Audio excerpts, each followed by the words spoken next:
अस्सलाम वालेकुम and good morning. आप देख रहे हैं नया दिन। मैं हूं आपके साथ मोहम्मद शोएब और मैं हूं महक असलाम। तो हफ्ते का पहला दिन है और जब पहला वर्किंग डे होता है तो जो लोग ऑफिस जाते हैं या अपने काम पर जाते हैं वो कहते हैं कि यार अच्छा ये पता नहीं पूरा हफ्ता कैसे गुजरेगा। लेकिन अब और भी सोचेंगे, वो कौन है जो सोचेंगे यार पूरा हफ्ता कैसे गुजरेगा? वो जिनके लिए छुट्टियां खत्म हो गई हैं, यानी कि हम बात करें 9th 10th first year and second year के स्टूडेंट्स की, क्योंकि 53 दिनों के बाद दोबारा से जा रहे हैं ये स्कूल और colleges. A and O level इनकी क्लासेस का भी आगाज़ हो चुका है। पहली से 8वीं जमात तक के जो स्टूडेंट्स हैं वो थोड़ी सी और छुट्टियां मना लें, क्योंकि 1 फरवरी इज़ द डेट जब उन्हें जाना होगा स्कूल। इसके साथ साथ जो यूनिवर्सिटीज़ हैं उससे मुतालिक भी कहा गया कि 1 फरवरी से जाएंगे। लेकिन आज ही के दिन जब 9th 10th first year and second year की क्लासेस लग रही हैं तो बहुत से ऐसे स्कूल एंड कॉलेजेस हैं जहाँ पर इम्तिहानात हो रहे हैं। हाँ जी, और आप जो कह रहे थे ना कि स्कूल बंद नहीं होने चाहिए, आपकी बात सुन ली है। अब देखा स्कूल खुल गए हैं। मैं तो चाहता हूं थोड़ी सी और छुट्टियां दे दो। नहीं बस अच्छा जी, आगे खबर यह है कि अमेरिका में कशीदा सूरत हाल है। कैपिटल हिल के जब हम बात करते हैं तो हमें वो तारीखी मनाज़िर नज़र आते हैं अपनी आंखों के सामने, जब हमने देखा कि साबिक सदर ट्रंप के हवाले से जब उन्होंने ट्वीट किया और बहुत सारे लोग कैपिटल हिल पर हमें नजर आए। बलवाइयों ने गद्दारी और आइन की पासदारी के नारे भी लगाए और जो बाइडन 20 जनवरी को अपने ओहदे का हल्फ उठाएंगे। लेकिन इससे पहले जो अमेरिका की सूरत हाल है वो पूरी दुनिया के सामने आया। बिल्कुल ज़ाहिर है, वो कैपिटल हिल के मनाजिर ज़ाहिर है हम इस वक्त स्क्रीन पर दिखा भी रहे हैं। बट एनीवेज अब जब हम बात करें नए सदर की, मनाजिर दिखा देते चले जी, दिखाइए कैपिटल हिल पर एग्जैक्टली हुआ क्या था।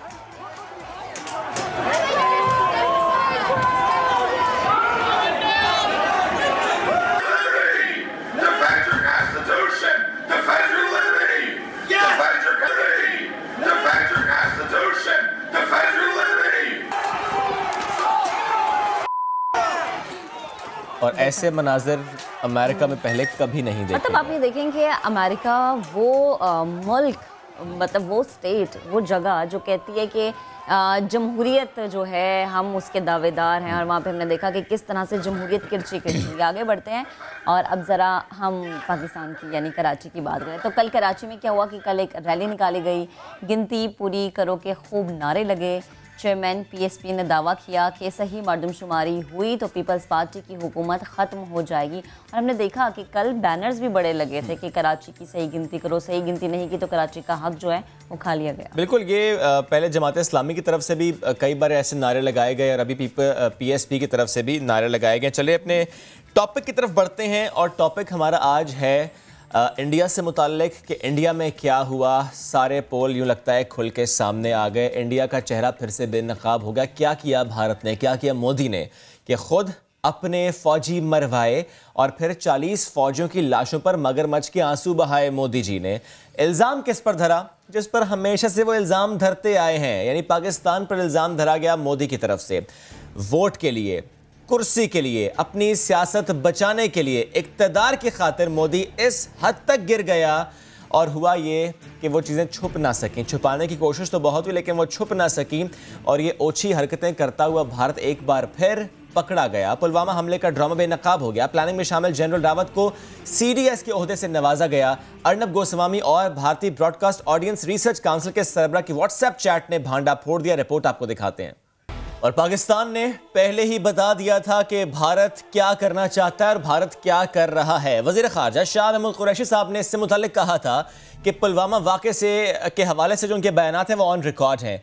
उन्होंने कहा कि वाज़े किया गया था उनकी तरफ से कि पुलवामा भारत की जानिब से एक फॉल्स फ्लैग ऑपरेशन है और इसकी आड़ में भारत कोई चाल चल सकता है। बिल्कुल, और इसी पर बात करने के लिए हमें ज्वाइन किया वज़ीर ख़ारजा शाह महमूद कुरैशी साहब ने। शाह साहब, बेहद शुक्रिया आपके वक्त का। पाकिस्तान किसान, पाकिस्तान पाकिस्तान के रट लगाने वाले, पाकिस्तान का रोना रोने वालों की जग हसाई, हर्जा सराई पूरी दुनिया के सामने बेनकाब हो गया भारत।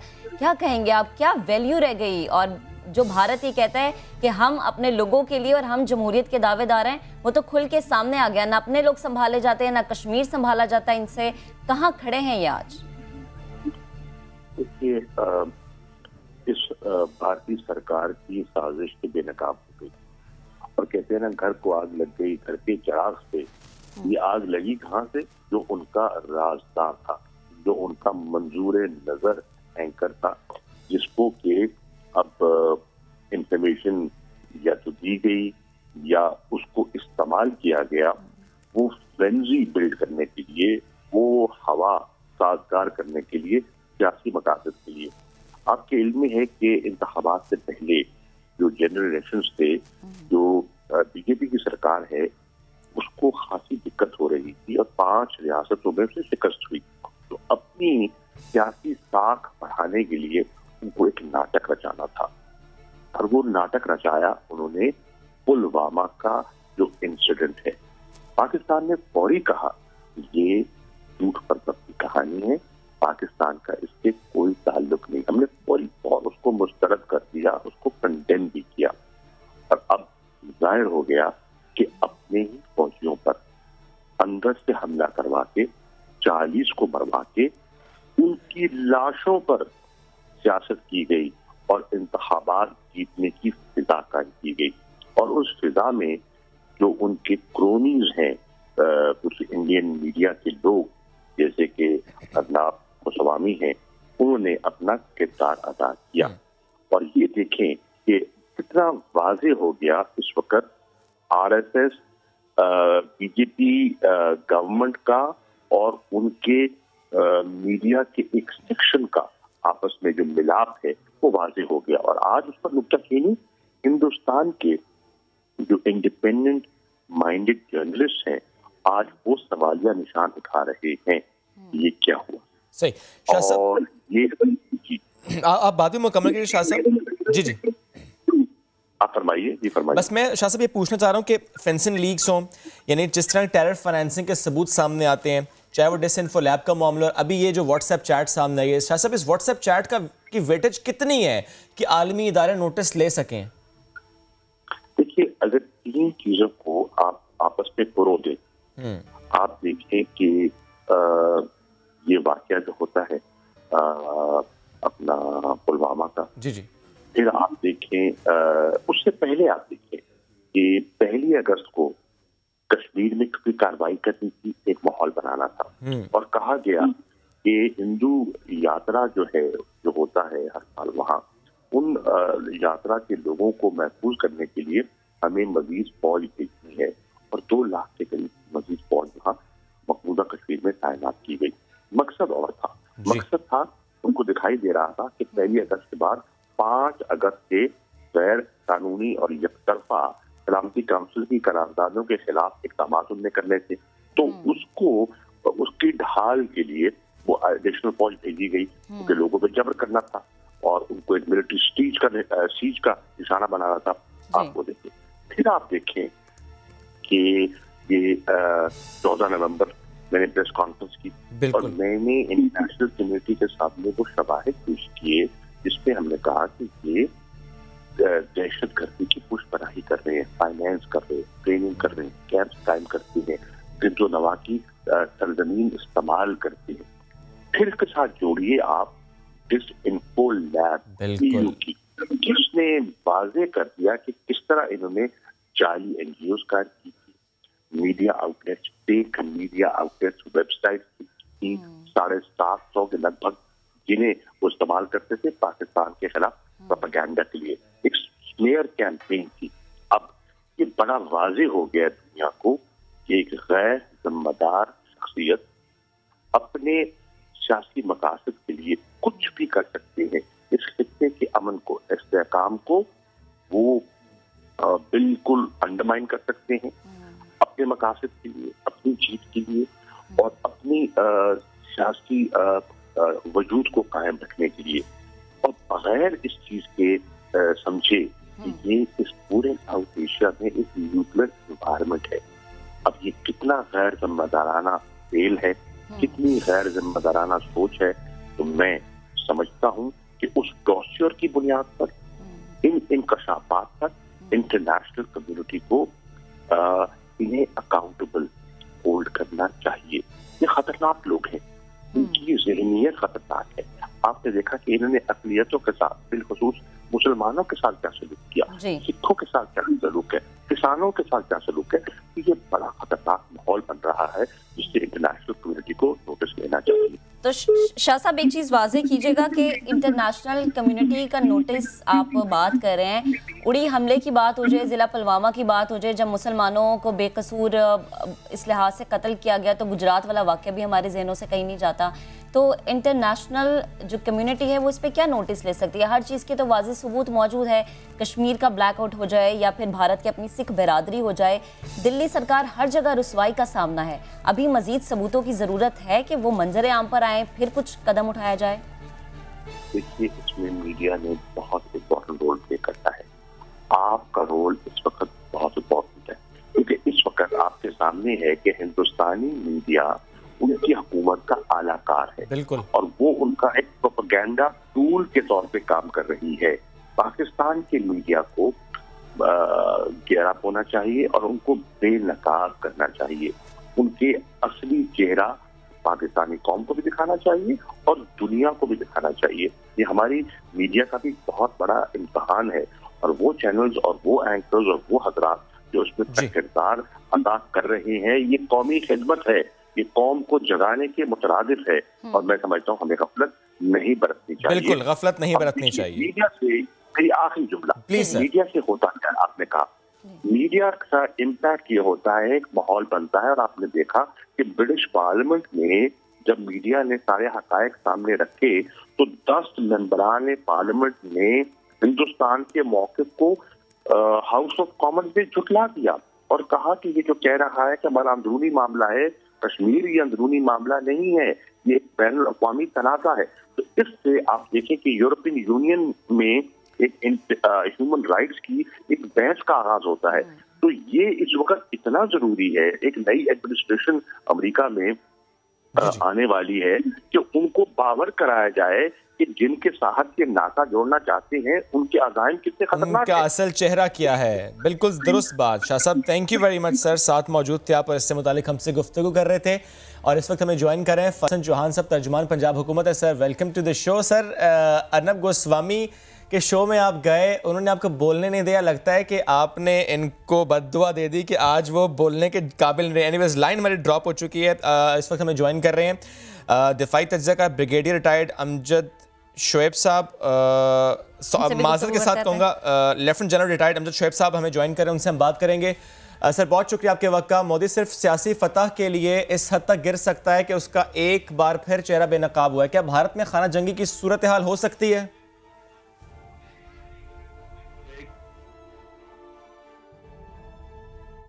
आप देखिए बात यह है कि मोदी भारत की हर चीज को बर्बाद कर चुका है।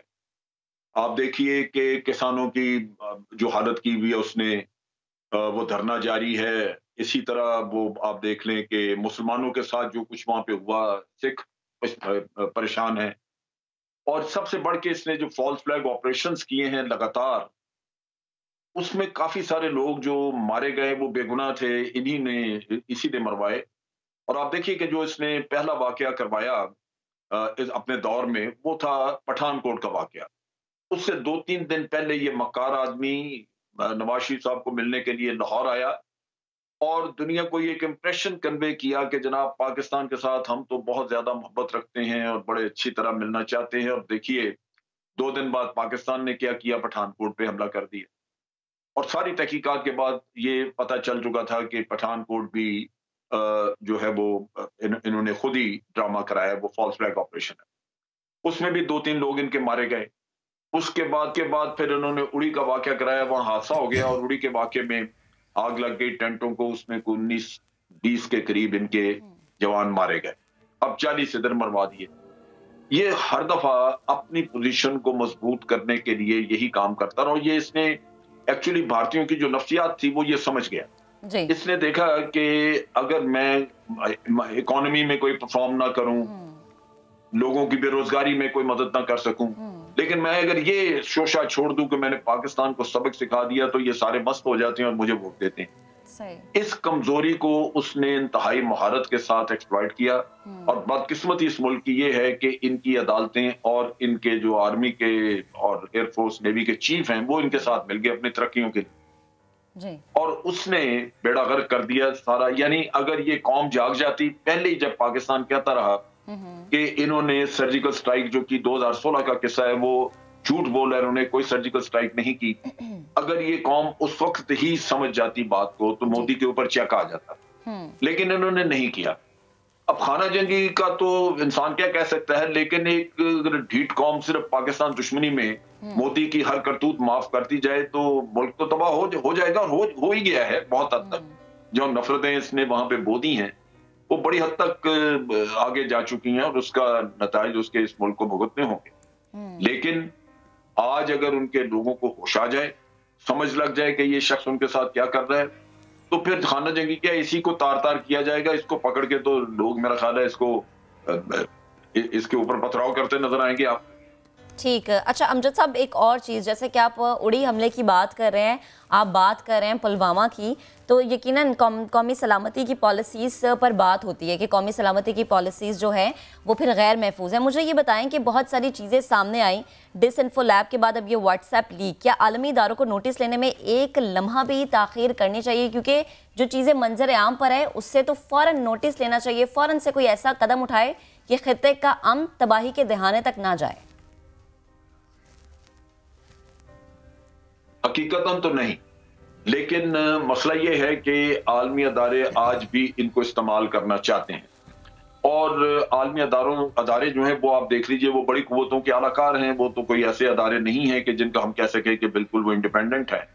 और अमेरिका के मफादात ये है कि वो चाइना के खिलाफ इसको खड़ा करने के लिए इनके पास असला बेच रहे हैं, दबा के पैसा इनसे कमा रहे हैं, और इनको गर्म कर रहे हैं, खड़ा कर रहे हैं कि किसी तरह ये चाइना के मुकाबले में खड़ा हो। यानी जो अमेरिका को अपने लिए जो मसाइल हैं, खतरात हैं, वो चाहते हैं कि ये किसी तरह भारत जो है वो इनकी खातिर ये काम करते। तो भारत तो नहीं करेगा, आपने देख लिया, चाइना इनका इलाका कब्जा कर गया तो ये हिले नहीं, तो आइंदा भी नहीं करेंगे, असला बिक जाएगा अमेरिका का। तो इन हालात में जो अमेरिका के या बड़े कुव्वतों के कुछ मफादात इनके साथ हैं चाइना के खिलाफ, उसकी वजह से वो हो सकता है कि फौरी तौर पर नोटिस ना दें, लेकिन ये हरकतें इनकी बहुत गलत है। होगा ये, इसमें होना ये चाहिए कि पाकिस्तान इस पे एफर्ट करे, पाकिस्तान इसके खास तौर पे ब्रीफिंग और डोजियर तैयार करे। ये एक बड़ा गंभीर और मैं समझता हूं घिनौना काम इन्होंने किया है। यही चीज लेके तो यहाँ भी आप एम्बेसडर्स को भी पाकिस्तान में ब्रीफिंग दे सकते हैं, बाहर भी आपके अगर डेलीगेशन जाए तो वहां पे ये बात दूसरे मुल्कों के साथ उठाई जा सकती है। फिर किसी ना किसी वक्त इस पे भारत पे प्रेशर आएगा इसका। लेकिन अगर हम खामोश हो जाएंगे तो दुनिया फिर शायद हो सकता है इसको बुला दे, इस पे बातचीत ना करे। सही, बेहद शुक्रिया सर, साथ मौजूद थे, आप इससे मुताल्लिक़ गुफ्तगू कर रहे थे। इसी गुफ्तगू में शामिल करेंगे हम वज़ीर जेल खानाजात पंजाब फयाज़ हसन चौहान साहब ने हमें ज्वाइन किया। फयाज साहब, उस वक्त आप तर्जुमान हुकूमत थे, अर्नब गोस्वामी के प्रोग्राम में शरीक हुए थे, आपको बोलने नहीं दिया, आपने बद्दुआ दे दी सर, वो बोलने जोगा ही नहीं रहा। बिस्मिल्लाहिर्रहमानिर्रहीम। देखिए, मैं पिछले 6 सालों से 20 दफ़ा इस अर्नब गोस्वामी के प्रोग्राम में गया हूँ, और हर प्रोग्राम में मैंने इंडिया का, इंडियन एस्टेब्लिशमेंट का, इंडियन लॉ का, इंडियन फौज का और इंडियन मीडिया का, और खुसूसन अर्नब गोस्वामी का और इसका जो चैनल जो है ना रिपब्लिक है, इसको मैंने ब्लंटली जो है ना वो बेनकाब किया। अब मैं आपके सामने कुछ फैक्ट्स एंड फिगर्स रखूंगा, दिलचस्पी से आपने सुनने हैं और पूरी पाकिस्तानी कौम के लिए भी बड़ी इंपॉर्टेंट है। इनका जब इशरत जहां केस हुआ गुजरात के अंदर, जिसमें इन्होंने झूठा इल्जाम लगाया कि ये इशरत नामी खातून जो है वो लश्कर तैयबा की हैंडलर है, तो उसी हाई कोर्ट ने हैदराबाद की फैसला दिया था कि ये फेक और फॉल्स ऑपरेशन था, और ये आपकी इंडियन एस्टेब्लिशमेंट ने खुद करवाया है, और इशरत जहां का कोई ताल्लुक नहीं है जो है वो ना लश्कर तैयबा के साथ ना ISI के साथ। फिर आगे आए, फिर मक्का मस्जिद का, मालीगांव का और इस किस्म के बम धमाके हुए, इसमें भी इन्होंने इल्जाम लगाया पाकिस्तान पे और पाकिस्तान के ISI पे। इनकी अपनी अदालतों ने फैसले दिए कि नहीं, इनका कोई ISI का ताल्लुक नहीं था। फिर सबसे इंपॉर्टेंट वाकया जो समझौता एक्सप्रेस का हुआ, इसके हवाले से कर्नल प्रोहत, उसको मुतल्लिक प्रॉपर तरीके से इनकी हाई कोर्ट ने, रियासत की एक हाई कोर्ट ने फैसला दिया कि इसमें RSS और कर्नल प्रोहत जो है वो इन्वॉल्व है, इसमें पाकिस्तान की किसी किस्म की इन्वॉल्वमेंट नहीं है। फिर उसके बाद बड़ी दिलचस्प बात, जो भी आपके दोनों पार्टिसिपेंट जो है वो शाह महमूद कुरैशी साहब और जनरल साहब रख रहे थे, आपका उड़ी का वाकया हुआ, पठानकोट का वाकया हुआ, पुलवामा का हुआ। पठानकोट के वाकये के बाद इनकी NIA, नेशनल इन्वेस्टिगेशन एजेंसी ने प्रॉपर इन्वेस्टिगेशन करने के बाद रिपोर्ट दी कि इसमें ISI और पाकिस्तान का कोई किरदार नहीं है।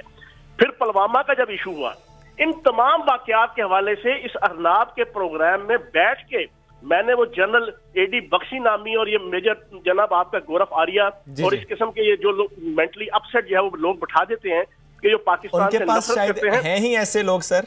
हाँ, और फिर मजेदार बात ये है इनकी, ये बुला के अपनी बात तो करते हैं, जब मेरी तरह का कोई मलंग सा या ब्लंट सा पाकिस्तानी बैठ के इनको जनाब नेगेट करता है ना, तो ये फौरन म्यूट कर देते हैं उसकी आवाज।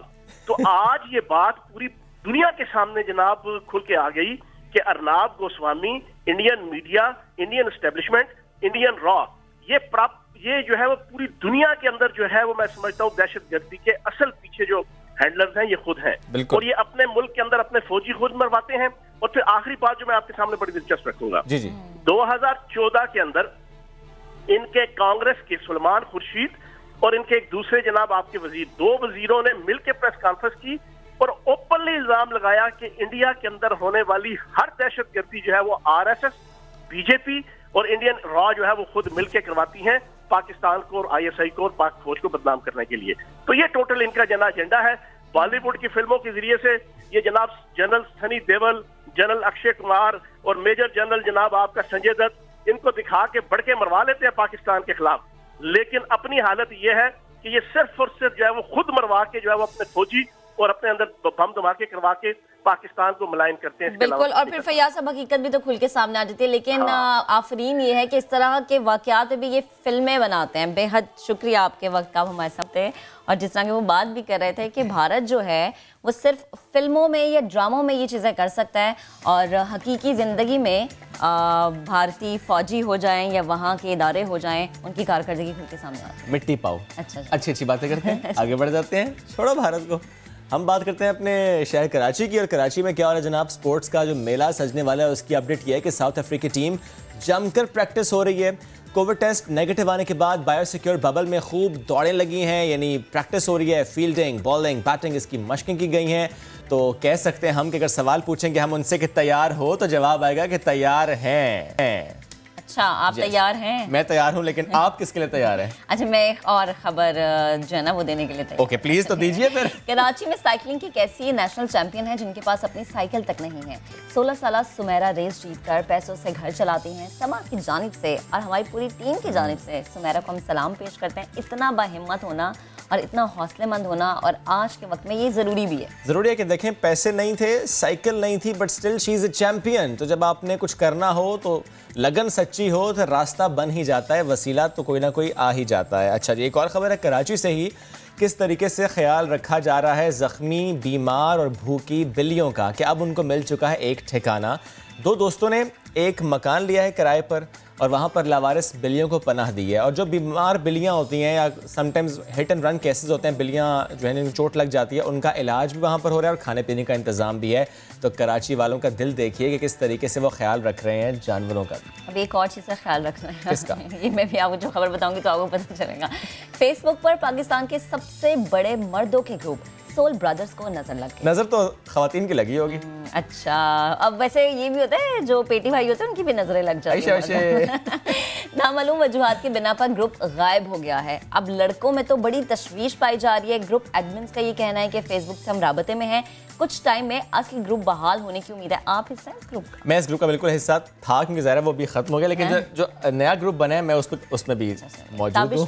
ताबिश भी, और ताबिश ने बड़ी आवाज़ उठाई। ताबिश जो है बड़ा, he is a very good comedian, और उन्होंने भी आवाज़ उठाई कि ये ग्रुप वापस आना चाहिए और जल्द से जल्द आना चाहिए। जो नया ग्रुप बना है उसमें देखते ही देखते with in minutes and hours हज़ारों मेंबर्स ऐड हो चुके हैं। अच्छा, एक सेकंड, आप इस ग्रुप में ऐड थे, क्या होता था इसमें? जैसे कहते हैं खवातीन इकट्ठी बैठी हो तो शैतान डायरी लेके बैठ जाता कि जितनी चुगलियां करे, ऐसा होता है? चुगलियां वुगलियां कोई नहीं होती, हम बड़े अच्छे लोग हैं, अब पॉजिटिविटी प्रमोट करते हैं। ये मुझे लगता है नजर पता किसकी लगी है? सोल गर्ल्स की। अच्छा, सोल सिस्टर्स की नजर लग गई है। आगे बढ़ते हैं और तालीमी इदारों की बात कर लेते हैं। हाई स्कूल्स खुल गए हैं। NCOC की जानिब से किए जाने वाले फैसले के तहत 9वीं से 10वीं जमात तक तालीमी इदारे आज से खुल चुके हैं। 8वीं तक जो क्लासेस खुलनी थी उसके बारे में अभी फैसला किया जाना है, और वो फैसला ये हुआ कि इसे अभी 1 हफ्ता आगे लेके जाएंगे और 1 हफ्ते के बाद खोलेंगे। मजीद भी आई थिंक उस खोलने से पहले रिव्यू किया जाएगा सिचुएशन को। और प्राइमरी से 8वीं जमात की क्लासेस 1 फरवरी से शुरू होने से मुताल्लिक कहा तो जा रहा है, बट वज़ीर तालीम ने कहा है कि जिन शहरों में वायरस का फैलाव ज़्यादा है, जहाँ ट्रांसमिशन रेट ज़्यादा है, वहाँ ये फैसला मौखर किया जा सकता है। सिंध की वज़ीर सेहत अज़रा पेचोहा साहिबा ने तालीमी इदारे खोलने की मुखालिफत की है, बिकॉज हम देख भी रहे हैं कि पिछले चंद हफ्तों से, चंद दिनों से सिंध बिलखुसूस कराची में जो इन्फेक्शन रेट है या ट्रांसमिशन रेट है वो बहुत ज़्यादा है। दैट इज़ द रीज़न कि कहा जा रहा है कि यहाँ पर जब तक इन्फेक्शन की शरह 3% से कम नहीं हो जाती, स्कूल्स नहीं खोलने चाहिए। लेकिन स्कूल्स खुल गए, कॉलेजेस खुल गए।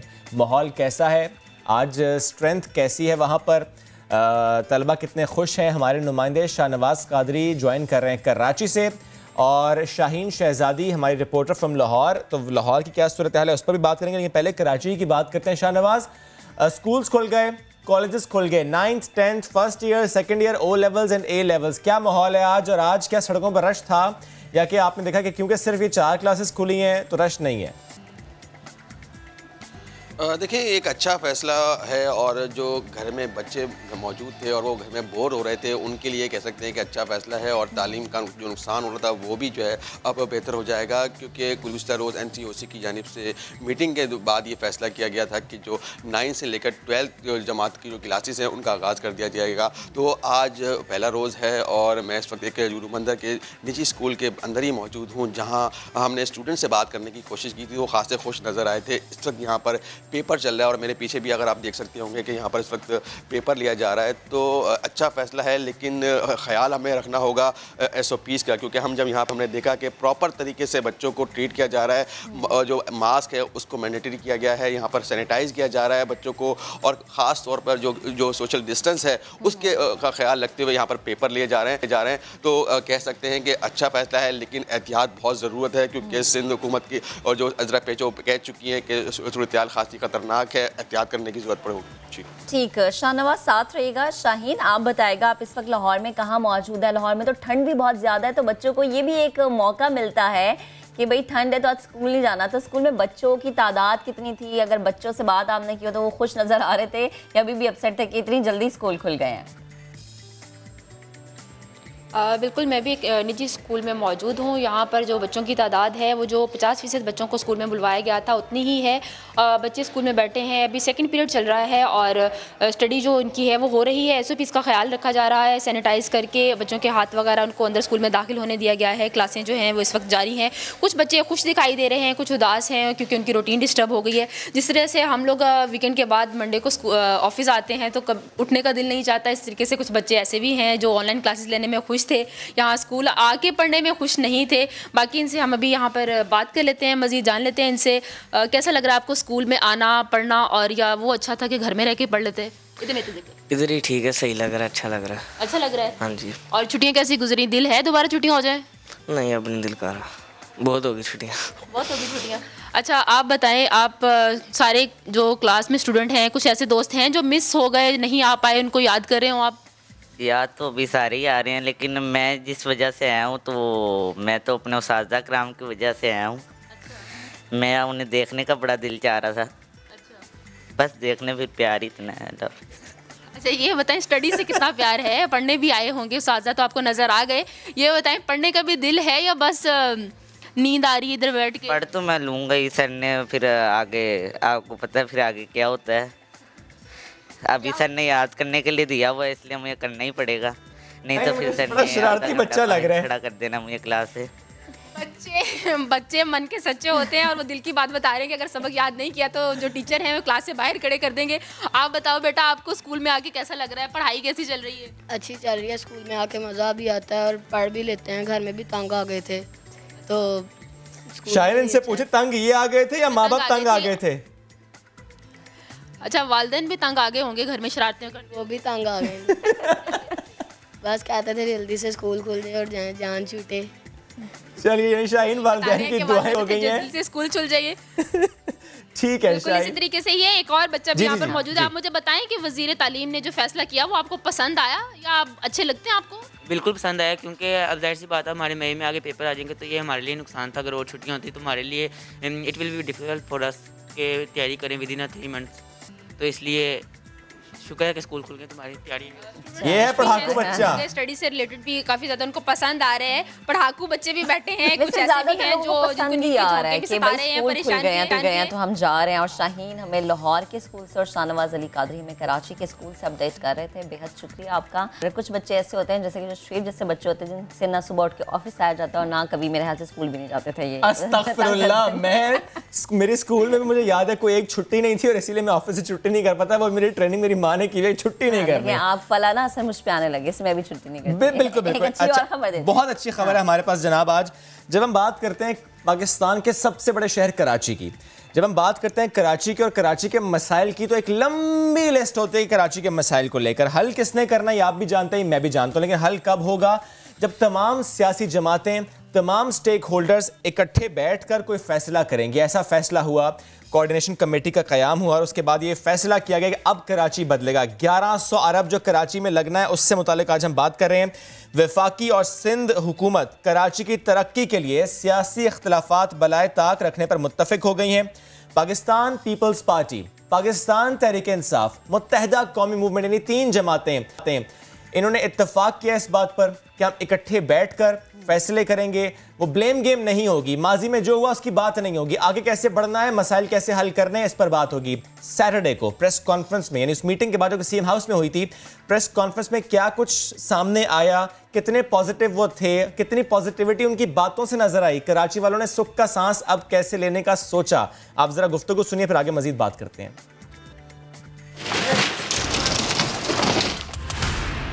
गुजार हूँ कि फेडरल गवर्नमेंट ने हमारे साथ मिलकर इनिशियली कुछ मीटिंग्स हुई और फिर फाइनली कोऑर्डिनेशन कमेटी बनी। वो हम ये 6 लोग बैठ के हमने कुछ ब्रेनस्टॉर्म किया। सन आर्मी, एफडीएमए और एफडब्ल्यू, उनके लोगों ने भी हमारी मदद की और इन सब चीज़ों को मिला के हमने एक इनिशियल प्लान बनाया था जो प्राइम मिनिस्टर ने खुद आके कराची में जिससे बताया था। तो कामयाबी की एक बड़ी वजह ये भी है कि ज़ाहिर है कि जब सब मिलकर काम करते हैं तो बेहतरी के साथ काम होता है। इंशाअल्लाह ताला जैसे इब्तदा अच्छी हुई, आगे इसी तरीके से भी चलते रहेंगे। हमारे पास सियासत करने के लिए बहुत सारी और तरीके होते हैं। जब तरक्याती काम हो और शहर की, सूबे की, मुल्क की बेहतरी का काम हो तो उसके साथ मिलकर भी काम कर सकें। वफाकी हुकूमत, सूबाई हुकूमत और इनकी कोशिशों काविशों को जो 1.1 ट्रिलियन कराची डेवलपमेंट पैकेज पे रखा गया है, अब अल्हम्दुलिल्लाह ये ग्राउंड पे काम होता हुआ नज़र आ रहा है। मुश्तरका कोशिशें काविशें हैं और मैं समझता हूँ कि जिस NDMA भी है और साथ साथ मकसद हल्के भी, इनकी कोशिशें भी शामिल हैं और इंशाअल्लाह ताला काम को पाए तकमील तक पहुँचाया जाए। लेकिन शहर की बेहतरी के लिए, मुल्क की बेहतरी के लिए हम सब मिलकर काम कर रहे हैं। तो जनाब, हम जो बात सुनते थे कि ये हमारा नहीं बल्कि विफाकी, और विफाकी कहता था कि हमारा नहीं बल्कि सूबाई हुकूमत का काम है, तो अब ये चीज़ खत्म हो गई। कराची में बारिशों के बाद विफाकी और सूबाई हुकूमत ने निकासी आप के लिए मंसूबा बनाया, जिसके लिए नालों की सफाई और उन पर से तजावुज़ात हटाने का फैसला किया गया। माजी में हम देखते थे कि जब तजावुज़ात के खिलाफ ऑपरेशन होता था तो लोग लेट जाते थे, एहतजाज करते थे, लेकिन अब थोड़ी सी तब्दीली आ गई है। तीन बड़े नालों पर काम हो रहा है इस वक्त कराची में और इसमें किसी भी किस्म की मज़ाहमत का सामना नहीं आया। वहाँ पर शहरी जो हैं वो ये कहते हैं कि एक अच्छा इकदाम है ये, क्योंकि उन्हें बेसिकली जाकर गाइड किया गया है कि अगर ये नहीं होगा तो इससे नुकसान क्या होगा। प्रॉपर गाइडेंस के बाद उनको ऑन बोर्ड लेने के बाद ये कार्रवाई हो रही है। महमूदाबाद नाले पर जो कार्रवाई हुई, लोग वहाँ जो रहते हैं उसके आसपास वो कितने मुतमईन हैं, अब कितने खुश हैं, उनकी गुफ्तगू भी सुनवाते हैं। ये मकान आपका है, आप जो है हमारे स्टाफ को KMC के तमाम स्टाफ को चाय भी दे रहे हैं, ये देखें पानी भी पीने और तमाम स्टाफ हुआ है, तो आप बड़ी मेहरबानी, आप हमारे साथ बड़ा कोऑपरेट कर रहे हैं। ये जो है क्या अल्लाह पाक की दाद देने वाली, इंसान को देने वाला, बाकी ताउन कर रहे हैं और आप अच्छा काम कर रहे हैं, पब्लिक भी आपके साथ कोऑपरेट कर रही है, सफाई वगैरह ये है बेहतर हो जाएगा, अच्छा हो जाएगा सबके लिए। ये ठीक है, बहुत शुक्रिया। ये देखें, ये यहाँ पे काम भी हो रहा है और साफ़ सुथरा काम भी चल रहा है और तमाम स्टाफ हमारा जो है ये चाय भी दे रहे हैं, पानी भी दे रहे हैं। गुफ्तगू आपने सुनी। वज़ीर आला सिंध ने मुतासरीन का शुक्रिया अदा किया है। जो तावन मुतासरीन की तरफ से हुकूमत को मिल रहा है, इदारों को मिल रहा है, इसके हवाले से कहा गया है कि उनका शुक्रिया, और कहा गया है उनको तनहा नहीं छोड़ा जाएगा। जिसका घर गिराया जा रहा है, जिसके घर का कोई हिस्सा गिराया जा रहा है, उसको उसका पे बैक किया जाएगा, जो नुकसान है उसका अजाला किया जाएगा। महमूदाबाद नाले पर 238 मकानात हैं जिनके खिलाफ एक कार्रवाई होनी है, जो कि पहले हम देखते थे या सुनते थे कि उनकी तादाद ज़्यादा थी, हज़ारों में थी। वफाकी वज़ीर असद उमर साहब ने कहा है कि महमूदाबाद नाले पर NED यूनिवर्सिटी ने एक सर्वे किया है और इस सर्वे से ये सामने आया कि अगर हजारों घर ना गिराए जाएं, सिर्फ ये चंद घर हैं जिनका कुछ हिस्सा गिराने से चीजें बेहतर हो सकती हैं, नकासी आपका निजाम बेहतर हो सकता है, तो उससे वो जो बाकी लोग थे जिनके दिलों में ये खदशात थे घर गिर जाएंगे तो हम कहाँ जाएंगे, या तजावुज़ात के खिलाफ ऑपरेशन होगा तो पूरी की पूरी बस्तियाँ उजाड़ दी जाएंगी, तो वो आप परेशान नहीं है क्योंकि अब उन्हें बताया गया है कि पूरे के पूरे इलाके जो है उनके खिलाफ कार्रवाई नहीं होगी, कुछ हिस्सा जो है सिर्फ उसे क्लियर करना है ताकि खुदा ना खासा जब दोबारा कभी बारिश हो तो वो नुकसान ना हो जो 2020 में हमने देखा है। बिल्कुल, और अगर तजावुज़ात का हटाई जा रही है, ऑपरेशन हो रहा है, तो ये अवाम के लिए, और अब अवाम को ये चीज़ समझ आ गई है। NDMA और FWO को दोनों हुकूमतें सपोर्ट करेंगी और ये एक अच्छी चीज़ है क्योंकि जब भी हम बात करते थे कराची की तो हमेशा ये होता था कि ये तो सूबाई जिम्मेदारी है, सूबाई हुकूमत की। सूबाई हुकूमत कहती थी वफाक हमें फंड्स नहीं देता, लेकिन अब ये चीज़ें हमें ना होती हुई नज़र आ रही हैं। असद उमर ने कहा है कि कराची वाले कुछ अरसे से सिंध हुकूमत और विफाकी हुकूमत की तरफ देख रहे हैं कि दोनों हुकूमतों ने मिलकर शहर के लिए कुछ काम करना है, और जो ऐलान किया गया था अब उस पर अमल हो रहा है क्योंकि लोगों के जहनों में सवाल था कि अमल होगा या नहीं, तो अब इस सवाल का जवाब मिल गया कि अमल होना शुरू हो गया है। इन मंसूबों में से कुछ विफाक की जिम्मेदारी है, कुछ पर सूबाई हुकूमत काम करेगी, और ऐसा ही होता है कि मिलजुल के काम किया जाए, टीम वर्क बहुत ज़्यादा मैटर करती है। अगर आप सिर्फ ये कह दें कि अच्छा ये सिर्फ सूबाई हुकूमत की जिम्मेदारी है तो यकीनन सूबाई हुकूमत हाथ खड़े कर देगी। अमीनुल हक कह रहे हैं कि वज़ीर आज़म के कराची के पैकेज के तहत 111 अरब के मंसूबे अब बनेंगे, और कुछ ऐसे भी हल्के हैं जो कि वो कहते हैं कि हमारे साथ हैं, लेकिन MQM ये समझती है कि ये आर्जी सहूलतकारी है।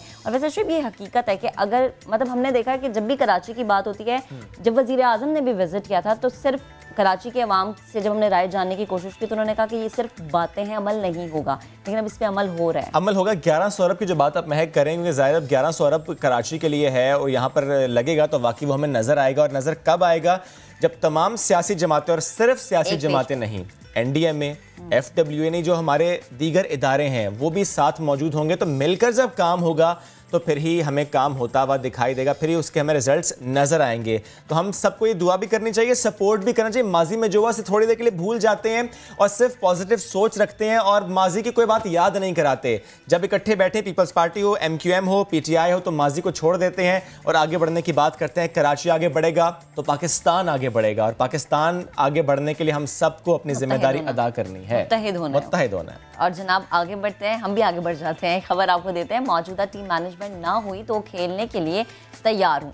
फास्ट बॉलर मोहम्मद आमिर ने ये कहा है। मोहम्मद आमिर ने क्रिकेट में वापसी का मशरूत ऐलान कर दिया है। समा को तहलका इस इंटरव्यू में कहा कि मिसबा और वकार ना हुए तो वो बोर्ड के पास जाकर खुद दस्तयाबी जाहिर करेंगे। वो ये भी कह रहे हैं कि उनकी परफॉर्मेंस में कोई मसला नहीं था, बल्कि उन्हें साइडलाइन करने की कोशिश की गई है।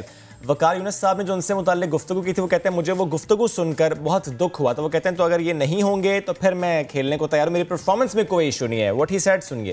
खेला भी किया, शिकवा भी किया, वापस आने की रजामंदी का इजहार भी किया, लेकिन मशरूत रजामंदी की शर्त रखी। बॉलिंग कोच ना हो, बैटिंग कोच ना हो तो वापस आ सकते हैं। मैनेजमेंट में तब्दीली आएगी तो ही वापस आएंगे। अब्बास शबीर ने हमें ज्वाइन किया from Islamabad. Abbas, good morning. जी गुड मॉर्निंग शोएब भाई, thank you very much. Abbas भाई, जो गुफ्तगू मोहम्मद आमिर ने की, आप उससे एग्री करते हैं इन हालात को देखते हुए? शोएब भाई, मैं 2-3 पॉइंट्स मैंने लिखे हुए हैं, उसके ऊपर अगर मुझे आप 2 मिनट देंगे तो मैं उसको सारा डिफाइन कर दूंगा। देखिए, एम्प्लॉय की मर्जी नहीं होती, मालिक जो होता है वो मालिक होता है, जिसके आप एम्प्लॉय होते हैं उसकी मर्जी होती है वो आपको रखे या ना रखे। चाहे आपकी परफॉर्मेंस ठीक नहीं है, आपका एटीट्यूड ठीक नहीं है, बहुत सी वजूहत वो सामने रखकर आपको नौकरी से निकाल सकता है या आपकी बहुत सी खसूसियात देखकर आपको नौकरी पर रख सकता है। बिल्कुल। अगर मैं मिसबा और वकार यूनुस की परफॉर्मेंस को डिफेंड नहीं कर रहा, मैं मोहम्मद आमिर की परफॉर्मेंस पे बात कर रहा हूँ कि मोहम्मद आमिर ने क्या परफॉर्म किया। मोहम्मद आमिर अगर ये कहते हैं कि मैं लीग में परफॉर्म कर लूँ और पाकिस्तान टीम के अंदर आ जाऊँ तो ये बड़ा मुश्किल है। मुझे क्यों निकाला वाली बात शोएब भाई बड़ी ज़बरदस्त है कि जब भी किसी को निकालते हैं टीम से तो वो आ जाता है सामने। ये एक आम सा तासुर बन गया है। कहीं भी किसी भी इदारे में आप देख लें, आप कहीं से किसी को निकालेंगे तो वो सामने आकर बैशिंग कर देगा। सोशल मीडिया एक बहुत अच्छा सहारा है बैशिंग करने का। आप वहाँ पर जितनी मर्जी बैशिंग करना चाहें आप बैशिंग करें। अगर आप कहें कि आपको PSL, बांग्लादेश प्रीमियर लीग और काउंटी क्रिकेट की परफॉर्मेंस पर टीम में रखा जाए तो ऐसा पॉसिबल नहीं। और अब आमिर जो है वो बंद गली में चले गए हैं शोएब भाई। अब आमिर ने जो माजी के अंदर पाकिस्तान का नाम लंदन के अंदर रोशन किया था, आपको भी याद है, बिल्कुल बिल्कुल को याद है। बहुत से प्लेयर्स चाहते थे कि आमिर टीम के अंदर ना आए, लेकिन फिर भी सॉफ्ट कॉर्नर रखते हुए आमिर के अपने टीम मेट्स ने एक बड़ा दिल पर पत्थर रखा, आमिर को एक्सेप्ट किया और आमिर को टीम के अंदर लेकर आए। अब आमिर की परफॉर्मेंस आप देखें कि परफॉर्मेंस उसकी क्या है।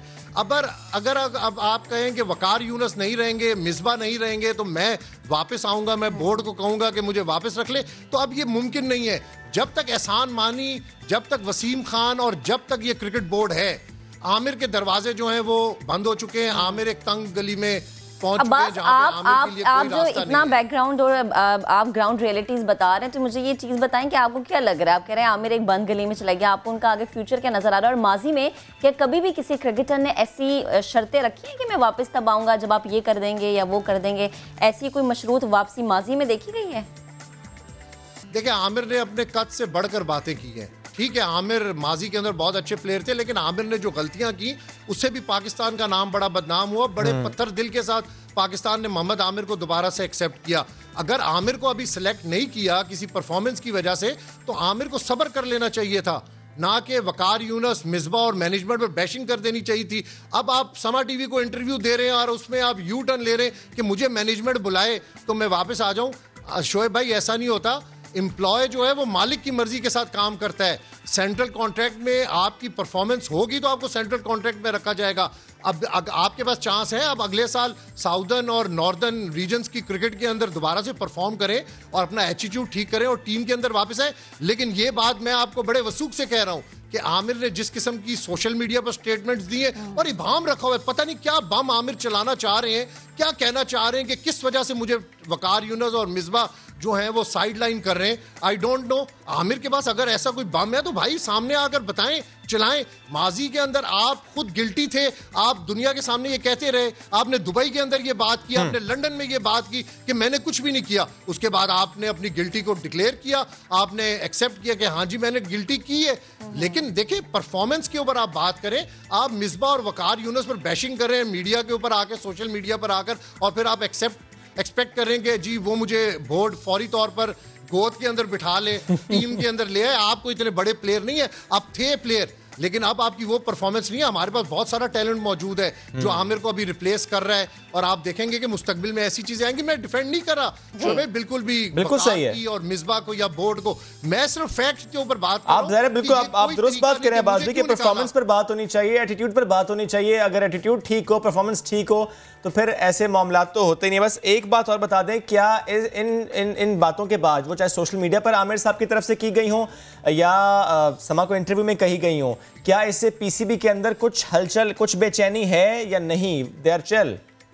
कोई शोएब भाई, किसी किस्म की कोई हलचल नहीं है, कोई बेचैनी नहीं है, बिल्कुल वो रिलैक्स हैं। और मैंने आपको बड़ा वाजे मैसेज दिया है, बिल्कुल आमिर बंद गली में चले गए हैं। सही है। अब आमिर अगले साल परफॉर्म करेंगे रीजनल सतह पे। अगर आप कहेंगे मैं PSL, BPL और काउंटी के अंदर 20 विकेटें, 21 विकेटें लेकर और सिलेक्शन हो जाए तो ऐसा होगा नहीं। तो ये अब आमिर के लिए मुश्किल है। बिल्कुल ठीक है, परफॉर्मेंस पर ध्यान देना होगा, एटीट्यूड पर ध्यान देना होगा। कद से ऊंची बात नुकसान होगा। बंद गली में दाखिल में बड़ा दुरुस्त आपने कहा। बाजवी, थैंक यू वेरी मच, साथ मौजूद थे, आप इस पर गुफ्तगू कर रहे थे। क्विकली एक ब्रेक लेते हैं, वापस आते हैं, साथ रहिए।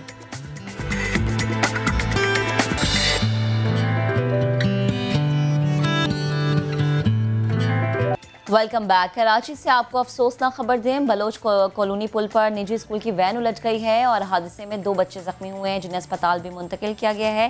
ताज़ा तरीन अपडेट्स हासिल करेंगे, शाहनवाज अली कादरी ने हमें ज्वाइन किया। शाहनवाज, बताएगा।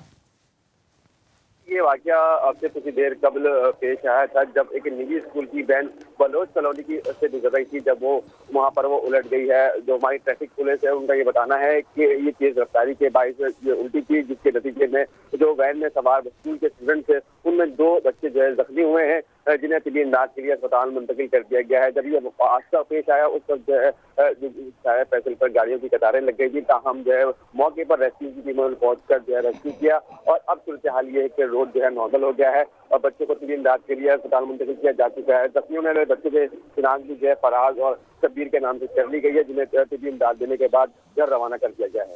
शाहनवाज, बहुत शुक्रिया, आपने अपडेट किया। लेकिन जो मनाजिर में है कि इस वक्त हम स्क्रीन पर भी देख रहे हैं कि ये एक अमूमी रवैया बन चुका है कि जब भी कहीं पर हादसा होता है उसके बाद जिस तरह से लोगों का वहाँ पर रश लग जाता है, गाड़ियाँ रोक ली जाती हैं और फिर देख रहे हैं खड़े होकर, बाइक पर जो लोग जा रहे हैं वो भी खड़े होकर देख रहे हैं और इसकी वजह से ट्रैफिक का निज़ाम मजीद मुतासर होता है और इसकी वजह से फिर ट्रैफिक पुलिस को वहाँ पहुँचना पड़ा, सिक्योरिटी एहलकार भी मुश्किलात होती है और साथ ही साथ ये एक अलमिया बन चुका है। कोई भी हादसा हो, कुछ भी इस तरह से हो तो लोग मदद करने के बजाय क्या करते हैं, खड़े हो जाते हैं, वीडियोस बनाते हैं, शायद सिर्फ अपलोड करने की जल्दी होती है। लेकिन इस वक्त आपकी इंसानियत जागनी चाहिए, आपको इस चीज़ का ख्याल रखना चाहिए कि जो बाकी एम्बुलेंस आ रही हैं पीछे से या जिन्हें रेस्क्यू किया जा रहा है उन्हें आप मुश्किलात में ना डालें। और अगर आप कुछ नहीं कर सकते और सिर्फ खड़े होकर आप वीडियो बना सकते हैं, मनाजिर की अक्सबंदी कर सकते हैं, तो खुदारा ये ना करें, बाकी लोगों को सुकून और बाकी लोगों की सहूलियात का जरिया बने, क्योंकि ये एक ऐसा वक्त होता है जिस वक्त में शायद हाथ पांव छोड़ जाते काम करना और इंसान को समझ नहीं आ रही होती कि क्या करना है। तो शहरियों को अपनी जिम्मेदारी का ख्याल रखना चाहिए। आगे बढ़ते हैं और एक पैगाम है कि आप जब किसी भी चीज़ का इंतखाब करें तो ये सोच के करें कि आपके लिए क्या चीज़ अच्छी है और क्या चीज़ बुरी है। हर कोई डॉक्टर नहीं होता और इंसान के लिए अपनी सेहत से बढ़कर कुछ नहीं होता। नाक, कान, गले का दर्द और मामूली बुखार को भी आम ना समझें। उमूमन ऐसा होता है कि हम अपने घरों में इलाज करना शुरू कर देते हैं। अच्छा, कान में दर्द है, नाक बंद है या आपको बुखार है तो फ़ौरन से घर में कुछ दवाइयाँ निकाली और खा। अच्छा, इसमें एक ये मामला भी होता है कि फॉर एग्जांपल अगर मुझे कोई मसला हुआ, मैंने वो किसी से शेयर किया तो वो कहेगा अच्छा आप ये दवा यूज़ कर लो, मैंने की थी फ़ायदा हुआ था, मेरी फूफो ने की थी फ़ायदा हुआ था। हर शख्स का मामला मुख्तलिफ होता है, उसके हिसाब से दवाई तजवीज़ की जाती है। तो प्लीज़ हम हमेशा नयादिन के प्लेटफॉर्म से बात करते हैं, ओवर द काउंटर ड्रग्स ये आपके लिए नुकसानदेह हैं, सेल्फ मेडिकेशन आपके लिए नुकसानदेह। लेकिन आज इस मौजू पर हम बात करेंगे वो है कि हम जब जाते हैं मेडिकल स्टोर पर और हम विदाउट प्रिस्क्रिप्शन मेडिसिन लेते हैं और जो दुकानदार वहाँ पर मौजूद होता है वो दे के साथ गाइड करता है और कहता है अच्छा इसके साथ आप ये ऐड करके खा लें तो फ़ायदा हो जाएगा। इसके साथ साथ एक और मामला ये है कि कई जगहों पर हम देखते हैं कि मेडिसिन लेने आप गए, मेडिसिन ले ली, खा ली, आपको मालूम ही नहीं था, आपने चेक ही नहीं किया वो मेडिसिन तो एक्सपायर थी, या वो मेडिसिन जिस तरीके से स्टोर होनी चाहिए थी आपने उस तरीके से क्योंकि स्टोर नहीं की थी तो वो मेडिसिन ख़राब हो चुकी थी लेकिन आपने इस्तेमाल कर ली। तो ऐसे बहुत से मामलात होते हैं जिसकी वजह से हमारी सेहत को ख़तरात लाक हैं। हुकूमत ने इससे मुतालिक काम ज़रूर किया है लेकिन अभी भी वो काम नाकाफ़ी है। आज हम पूरे मुल्क की सूरत हाल की बात करेंगे कि कहाँ पर सेहत का निज़ाम इस परस्पेक्टिव से कैसा है। मेडिकल स्टोर पर जब जाते हैं तो वहाँ पर क्या मामलात होते हैं। मुदस्सिर नज़ीर ने कराची से रिपोर्ट तैयार की है, आपको दिखाते हैं। यहाँ सब मुमकिन है, कोई मर्ज हो या तकलीफ आप इलाज का बंदोबस्त मिनटों में कर सकते हैं, वो भी चंद रुपयों में। हो गए ना हैरान, ये सब कैसे मुमकिन है? आइए आपको दिखाते हैं।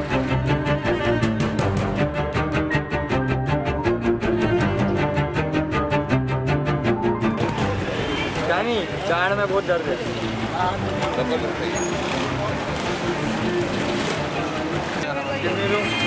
बता रहा हूँ, एक गोली दे दो। क्या कौन सी मेडिसिन है ये?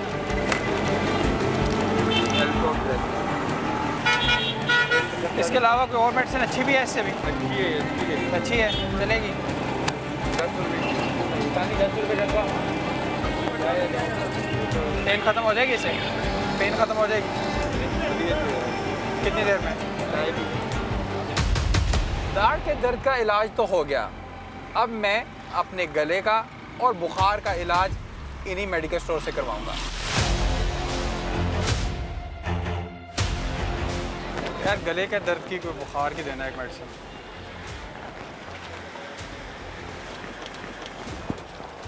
एक आध कर दो। कौन सी मेडिसिन है? इससे सीने का दर्द भी बेहतर हो जाएगा। इधर दर्द हो रहा है साथ साथ, कंजेशन की वजह, सर्दी की वजह। कान में ना रेशा फील हो रही है, दर्द भी हो रहा है। पानी क्या है? पानी नहीं है मेरे ख्याल को, उंगली अंदर लगी है, अब ऐसा फील हो रहा है जैसे थोड़ी सी रेशा। मेडिसिन दे दो। मेडिसिन नहीं हो, इन्फेक्शन का ड्रॉप डाल दूँ? इन्फेक्शन का ड्रॉप डाल दो। वो दवाई खाली कितने का? 45। 6 फैक्ट्री टैबलेट भी साथ दे देते यार। 6 इससे पेन भी ख़त्म होगा? हाँ, पेन भी खत्म होगा। अगर कुछ लग गया होगा वो भी सही हो जाएगा, इन्फेक्शन होगा वो भी सही हो जाएगा। दर्द हो रहा है? दर्द तो हो रहा है ना। छीके नहीं, छीके नहीं, बुखार पहले था लेकिन ठीक हो गया वो। नाक में तो चंचनाहट तो नहीं हो रही? नहीं।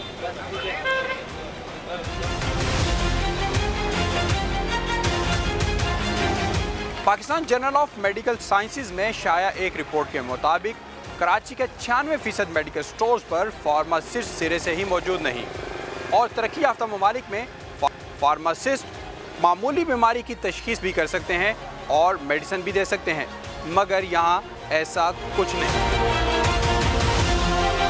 डॉक्टर्स की तशखीस के बगैर अद्वियात कितना नुकसान पहुँचा सकती हैं, ये बात किसी मेडिकल एक्सपर्ट से जानते हैं। जरासीम था, कान के अंदर इन्फेक्शन था, उसकी एंटीबायोटिक्स जैसे एगमेंटन आती है, उसको 7 दिन तक खाना था। मरीज़ मेडिकल स्टोर के पास गया, उन्होंने इसको 2 दिन के लिए दी। पेशेंट बेहतर तो हो गया लेकिन वो कम्प्लीटली रिकवर नहीं किया उसने। अब होता ये है कि वो जब कम्प्लीटली रिकवर नहीं करता तो वो जरासीम जो पहले एगमेंटन से सेंसिटिव था, मतलब उससे मर रहा था, नेक्स्ट टाइम वो उससे डबल पावर में आता है। नेक्स्ट टाइम फिर हुआ, फिर मेडिकल स्टोर वाले से भी नहीं पूछते, डायरेक्ट जाके परचेज करके खा लेते हैं। तो उसका नुकसान गुर्दों के ऊपर होता है, जिगर के ऊपर होता है, क्योंकि एंटीबायोटिक्स 2 जगह से एक्सक्रीट आउट होती हैं। एक कुछ एंटीबायोटिक्स गुर्दों से होती हैं और कुछ एंटीबायोटिक्स आपके जिगर से होती हैं। तो जो एंटीबायोटिक जिगर से होती हैं उसका इस्तेमाल ज़्यादा हो तो लीवर फेलियर में पेशेंट जाते हैं, और जिसका एक्सक्रीशन गुर्दों से होता है तो उसमें लोग रीनल फेलियर का शिकार होते हैं। सेहत है तो सब है। मामूली सी बीमारी के लिए भी किसी माहिर डॉक्टर से रजू करें, ये ना हो कोई अनाड़ी आपके लिए बड़ी मुश्किल खड़ी कर दे। कैमरामैन इमरान शाहिद के साथ मुदस्सिर नज़ीर, समा, कराची। तो ये कराची की सूरत हाल थी। ज़रा लाहौर का रुख कर लेते हैं जहाँ पर मामला ज़्यादा मुख्तलिफ नहीं है। हमारे नुमाइंदे दानियल उमर ने मुख्तलिफ स्टोर्स पर जाकर वो अद्वियात मांगी जिस पर बाकायदा दर्ज होता है कि आप डॉक्टर्स की हिदायत के मुताबिक इसको इस्तेमाल करें, अदरवाइज़ आप ना करें। लेकिन उन्हें वो दवाइयाँ भी आसानी से मिल गई, साथ साथ इस्तेमाल का मुफ्त मशवरा भी मिला। तो ये जो इतनी आसानी से उन्हें चीज़ें मिली और क्या क्या मशवरे मिले, ये दानियल की ज़ुबानी जान। पाकिस्तान में सेल्फ मेडिकेशन आम है। क्या मेडिकल स्टोर से दवाएं किसी नुस्खे के बगैर भी मिल सकती है? आइए चलते हैं मेडिकल स्टोर्स पर और देखते हैं कि बगैर नुस्खे के अगर हम दवाई मांगते हैं तो हमें मिलती है या नहीं मिलती।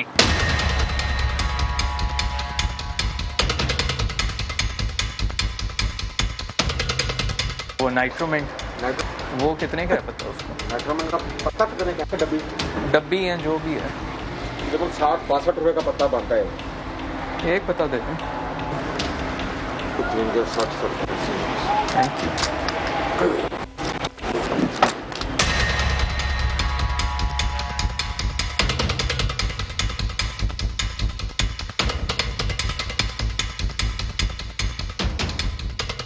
थ्रॉक्सन पड़ी है, थ्रॉक्सन दे दें,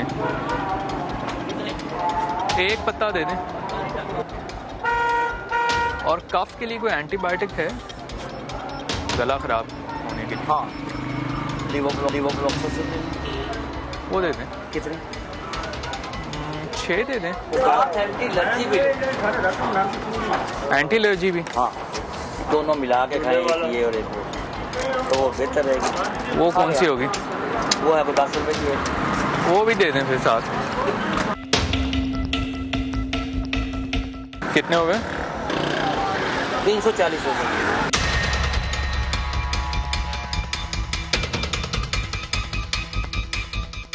हम लाहौर के मुख्तलिफ मेडिकल स्टोर्स पर गए और जाकर मेडिकल स्टोर्स वालों से मुख्तलिफ दवाएं मांगी। अब जैसे कि दवाई है नाइट्रोमेंट, ये मैंने एक मेडिकल स्टोर वाले से जाके मांगी तो उसने मेरे से ये नहीं पूछा कि आपको क्यों चाहिए। ये खून पतला करने की दवाई है, लेकिन मेरे पास कोई भी प्रिस्क्रिप्शन नहीं थी, फिर भी मुझे दवाई दे दी गई। उसके बाद थायरॉक्सिन, जिस दवाई के ऊपर लिखा हुआ है कि डॉक्टर्स की हिदायत के मुताबिक इस्तेमाल की जाए, डॉक्टर ही आपको बताएगा कि दवाई का कितना डोज लेना है, लेकिन ये दवाई भी बगैर किसी नुस्खे के मुझे दे दी गई। थायराइड के लिए इस दवाई को इस्तेमाल किया जाता है। और सबसे हैरत की बात तो ये हुई कि जब मैंने ये कहा कि मुझे कोई गला खराब होने वाली एंटीबायोटिक दे दी जाए, तो उन्होंने एंटीबायोटिक तो दी, लेकिन उसके साथ साथ एंटी एलर्जिक भी दे दी और कहा कि 2 सुबह खाएं और 2 शाम को खाएं तो आपकी तबीयत ज़्यादा जल्दी बेहतर हो जाएगी। डॉक्टर का कोई भी नुस्खा मेरे पास मौजूद नहीं था और अब मैं ये 4 दवाएं लेके आराम से मेडिकल स्टोर से बाहर आ गया हूँ। इसे कहते हैं सेल्फ मेडिकेशन, जो कि पाकिस्तान में बहुत आम नज़र आती है। अब डॉक्टर्स तो कहते हैं कि डॉक्टर की हिदायत के मुताबिक ये दवाई इस्तेमाल की जाए, इन दवाइयों के ऊपर भी लिखा होता है, लेकिन ऐसा होता नहीं है। कैमरामैन जवाद यहिया के साथ दानियाल उमर, समा, लाहौर।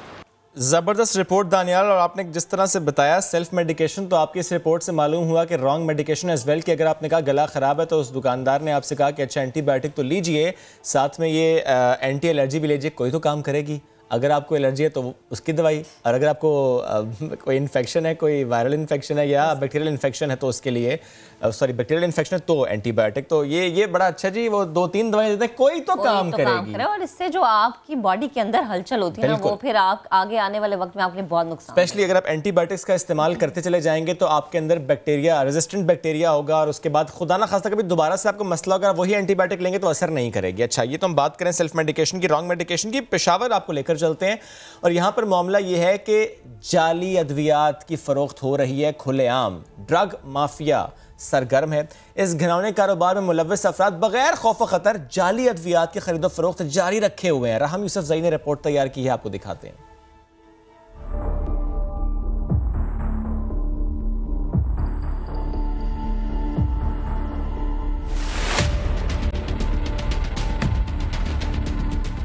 जाली अद्वियात इंसानी जिंदगियों के लिए खतरा। पेशावर में ड्रग माफिया सरगर्म। पीपल मंडी हो या कारखानों मार्केट, नमक मंडी हो या डबगरी गार्डन, इस घिनौने कारोबार में मुलव्वस अफराद बगैर खौफ खतर जाली अद्वियात की खरीदो फरोख्त जारी रखे हुए हैं।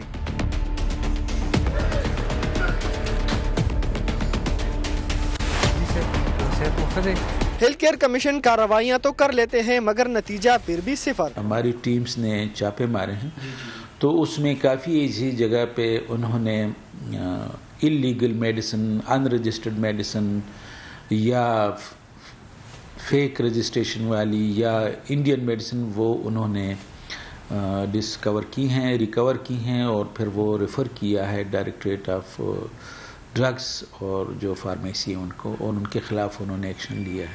Drug and pharmacy control authority के मुताबिक सूबे में जाली अद्वियात के कारोबार में मुलव्वस सैकड़ों अफराद को जुर्माने किए गए, जबकि जाली अद्वियात कब्जे में लेकर तलब भी कर दी जाती हैं। ताहम सजाएं कम होने के बायस मुलजिमान गैर कानूनी ड्रग्स के कारोबार में दोबारा मुलव्वस हो जाते हैं। एक अलमिया हमारे साथ है कि हमारे ड्रग कोड, हमारा जो रूल्स और रेगुलेशन में जो जुर्माने हैं वो इस हद तक कम है कि उससे लोगों की हौसला शिकनी इस लेवल तक नहीं हो सकती है कि वो इस काम से तौबा करके कल आराम से बैठ। कोरोना में अद्वियात की किल्लत के बायस मार्केट में जाली दवाइयों की खरीद फरोख्त में इजाफा हुआ। शहरी भी खरीदते वक्त एक्सपायरी देखते हैं और ना ही कंपनी का नाम, बस मेडिकल स्टोर ने जो तमा दिया वही इलाज के लिए बेहतर समझा। एक्सपायरी तो कोई देखते ही नहीं है ना, ज्यादातर बस दवाई है दुकान से ली है तो बस वो समझते हैं कि बस ये एक्सपायरी डेट इस पे होगा। मैंने तो खुद नहीं चेक किया, दुकानदार ही चेक करते हैं सब कुछ। ज़्यादातर ऐसा होता है कि डॉक्टर जो दवाई प्रिस्क्राइब कर देता है तो फिर यहाँ पे वो स्टोर में उसकी मतलब वो चेंज हो जाता है, किसी और नाम से दे देते हैं, किसी और कंपनी की दे देते हैं। गैर कानूनी अद्विया साजी शहर की बजाय नवाही इलाकों में ज्यादा की जाती है। शहरियों की गफलत और मुताल्लिका इदारों की कमजोरी के बायस पेशावर शहर में जाली अद्वियात बआसानी मिल जाती है, जिसके तदारुक के लिए ठोस इक़दामात की जरूरत है। कैमरामैन आबिद खान के साथ राहम यूसुफजई, समा, पेशावर।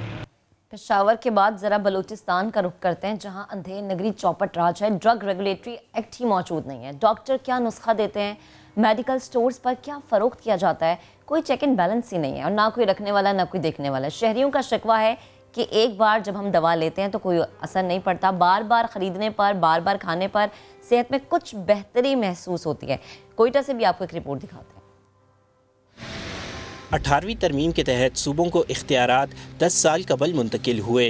बदकिस्मती कहें कि बलूचिस्तान में इस अरसे के दौरान 3 इक़्तिदार में आ चुकी, लेकिन एक ड्रग रेगुलेटरी एक्ट ना बन सका। डॉक्टर कौन सी दवाई तजवीज़ करते हैं और मेडिकल स्टोर्स पर क्या फ़रोख्त होता है, कोई चेक एंड बैलेंस नहीं। शहरियों ने अद्वियात की तासीर और मयार पर सवाल उठा दिए। डॉक्टर हमें बोलते हैं कि ये दवाई आपको 3 दिन में असर करेगी। जब हम लोग वो दवाई लेते हैं तो वो एक पत्ता हम लोगों को दो बार लेना पड़ जाता है, 1 हफ्ता 2 हफ्ता, उसके बाद वो दवाइयाँ असर करती हैं। चेक एंड बैलेंस होना चाहिए क्योंकि ये हमारा हेल्थ का सवाल है, ये सोसाइटी का सवाल है। चीफ ड्रग इंस्पेक्टर का कहना है कि सरकारी अस्पताल रजिस्टर्ड कंपनियों से अद्वियात खरीदने के पाबंद हैं। सूबे में एक ड्रग लेबॉर्ट्री है जबकि सूबाई और डिवीजनल सतह पर क्वालिटी कंट्रोल बोर्ड हैं। कानून न होने के सबब किसी पर हाथ नहीं डाल सकते। हमारे सेक्रेटरीज बार बार बदलते हैं, बहुत कम अरसे के लिए आते हैं। हम जब उनको एक चीज़ क्लियर करते हैं, कंसेप्ट उनको देते हैं, उसी दौरान वो सेक्रेटरी चेंज हो चुका होता है। तो ये ड्राफ्ट बदकिस्मती से अभी तक असम्बली तक नहीं पहुँचा है। चीफ ड्रग इंस्पेक्टर ने कहा कि रेगुलेटरी एक्ट के ड्राफ्ट को हतमी शक्ल देने की ज़रूरत है। कैमरामैन जुनेद अकबर और शहजाद अनवर के साथ मोहम्मद आतिफ, समा, क्वेटा।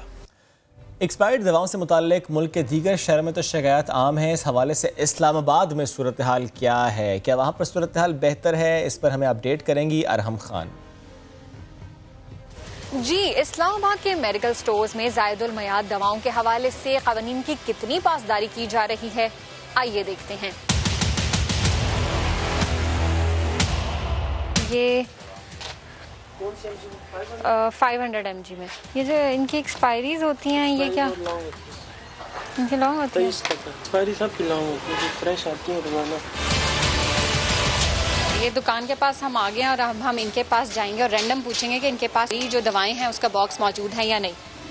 अस्सलाम वालेकुम सर, मुझे बताएं कि आप लोगों के पास जो एक्सपायरी दवाओं की कोई बॉक्स मौजूद होता है, जो प्रोटोकॉल होता है, तो एक्सपायरी जो दवाएं हो जाती हैं उनका एक बॉक्स रखना होता है। ये शेल्फ होती है ना, ये मतलब जो एक्सपायरी मेडिसिन वो इसके अंदर रखते हैं हम, इसको लॉक लगा होता है, मतलब एक बंदे के अंदर होता है कि वही एक्सपायरी करता है कंपनी को बाकायदा, और हर 6 माह पहले मतलब हम एक्सपायरी निकाल के देते हैं कंपनी को। सर, इस्लामाबाद में हमें बहुत कम शिकायत नजर आई हैं ज़ायदुल मयाद जो दवाएं हैं उनकी, तो क्यों ऐसा क्या है इस्लामाबाद में कि इधर एक्सपायरी? मैम इधर चेकअप होता है ना, ये रूल्स है, इधर अवेयरनेस है, यहाँ लोग चेक करके लेके जाते हैं। ड्रग इंस्पेक्टर्स वगैरह आते हैं चेक करने के लिए? 4 बहुत ही नाइस, वो बहुत सख्त। बस ये 3 माह के बाद एक्सपायर होने वाली है। और 21 है ना, ये अभी 3 माह है। ये हम 1 माह ये जो होती है ना, ये उनसे आप पूछ लें, ठीक है। ये होते हैं सेम मंथ उठाती हैं एक्सपायरी। अच्छा, ये सेम मंथ इनको होता है, सेम मंथ उठाते हैं 10-22 अगले साल की। ड्रग इंस्पेक्टर्स होते हैं वो पैसे लेके तो सब ओके की रिपोर्ट कर देते हैं, ऐसा भी होता है? पैसे क्या, यकीन करें इतनी सख्ती से वो पेश आते हैं ना। सख्त कवानीन पर अमल दरामद भी सख्ती से हो रहा है, इसीलिए शहर बेमिसाल में दवाओं के हवाले से सूरत हाल भी मिसाली नजर आ रही है। कैमरामैन सैयद वाजिद अली और राहिल कुरैशी के साथ अरहम खान, समा, इस्लामाबाद। इस्लामाबाद की सूरत हाल आपने देखी। अब जरा सनती शहर का रुख करते हैं। फैसलाबाद से जहां ज़ायदुल मयाद अद्वियात की खरीदो फरोख्त का धंधा खुले आम जारी है, वहीं पर यह कह दिया जाता है कि अगर आप एक्सपायर्ड दवाइयां लेते तो 50% आपको दवाइयां जो हैं उसकी कीमत कम मिलेगी। इंतहाई अहम और काबिल गौर चीज़ ये है कि एक्सपायर्ड मेडिसिन कितने में मिलेगी। जब ये सवाल हुआ तो जवाब मिला कि 50% में मिल जाएंगी, यानी इंसानी जानों से खेला जा रहा है। एक्सपायर्ड दवाइयाँ 25% कीमत पर 50% कीमत पर फरोख्त की जा रही हैं। समा ने घिनौने कारोबार का पर्दा चाक कर दिया। 25% कीमत पर एक्सपायर अद्वियात की फरोख्त इस वक्त जारी है। कहां पर? सनती शहर फैसलाबाद में ज़ायदुल मयाद अद्वियात खुले आम फरोख्त हो रही है। और बरमला ये कहा जा रहा है कि अगर आपको एक्सपायर्ड दवाइयां चाहिए तो 25% या 50% कम करके उसकी कीमतें आपको दे देंगे। सादिया से मजीद जानते हैं, फिर आगे इस पे मजीद पहले सुनवाते हैं गुफ्तगू सादिया ने दुकानदार से कि कैसे या कितने कम कीमत पर वो अद्वियात मिलती हैं। सुनिए फिर बात करेंगे। इनमें से जनवरी की कौन सी हैं? ये जनवरी की है, उसके अलावा ये भी जनवरी की है, ये भी जनवरी की है,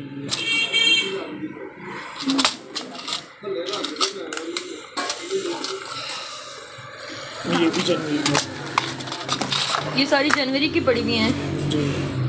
इनमें से मुझे ये बता दें जो इसी महीने की हैं, ये भी, क्योंकि वो ज़्यादा देर नहीं कर सकती ना मैं।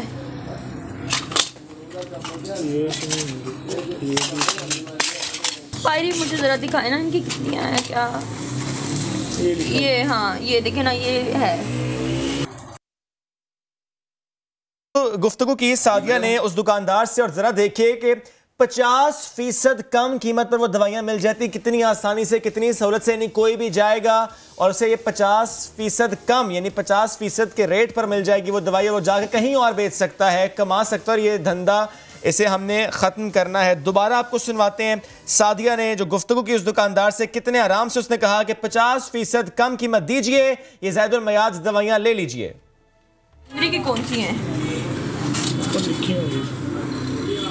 ये जनवरी की है, उसके अलावा ये भी जनवरी की है, ये भी जनवरी की है,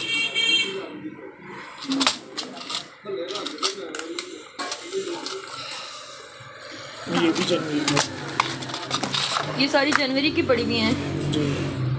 इनमें से मुझे ये बता दें जो इसी महीने की हैं, ये भी, क्योंकि वो ज़्यादा देर नहीं कर सकती ना मैं।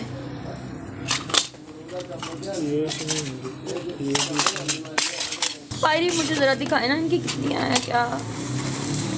ये हाँ, ये देखे ना, ये है।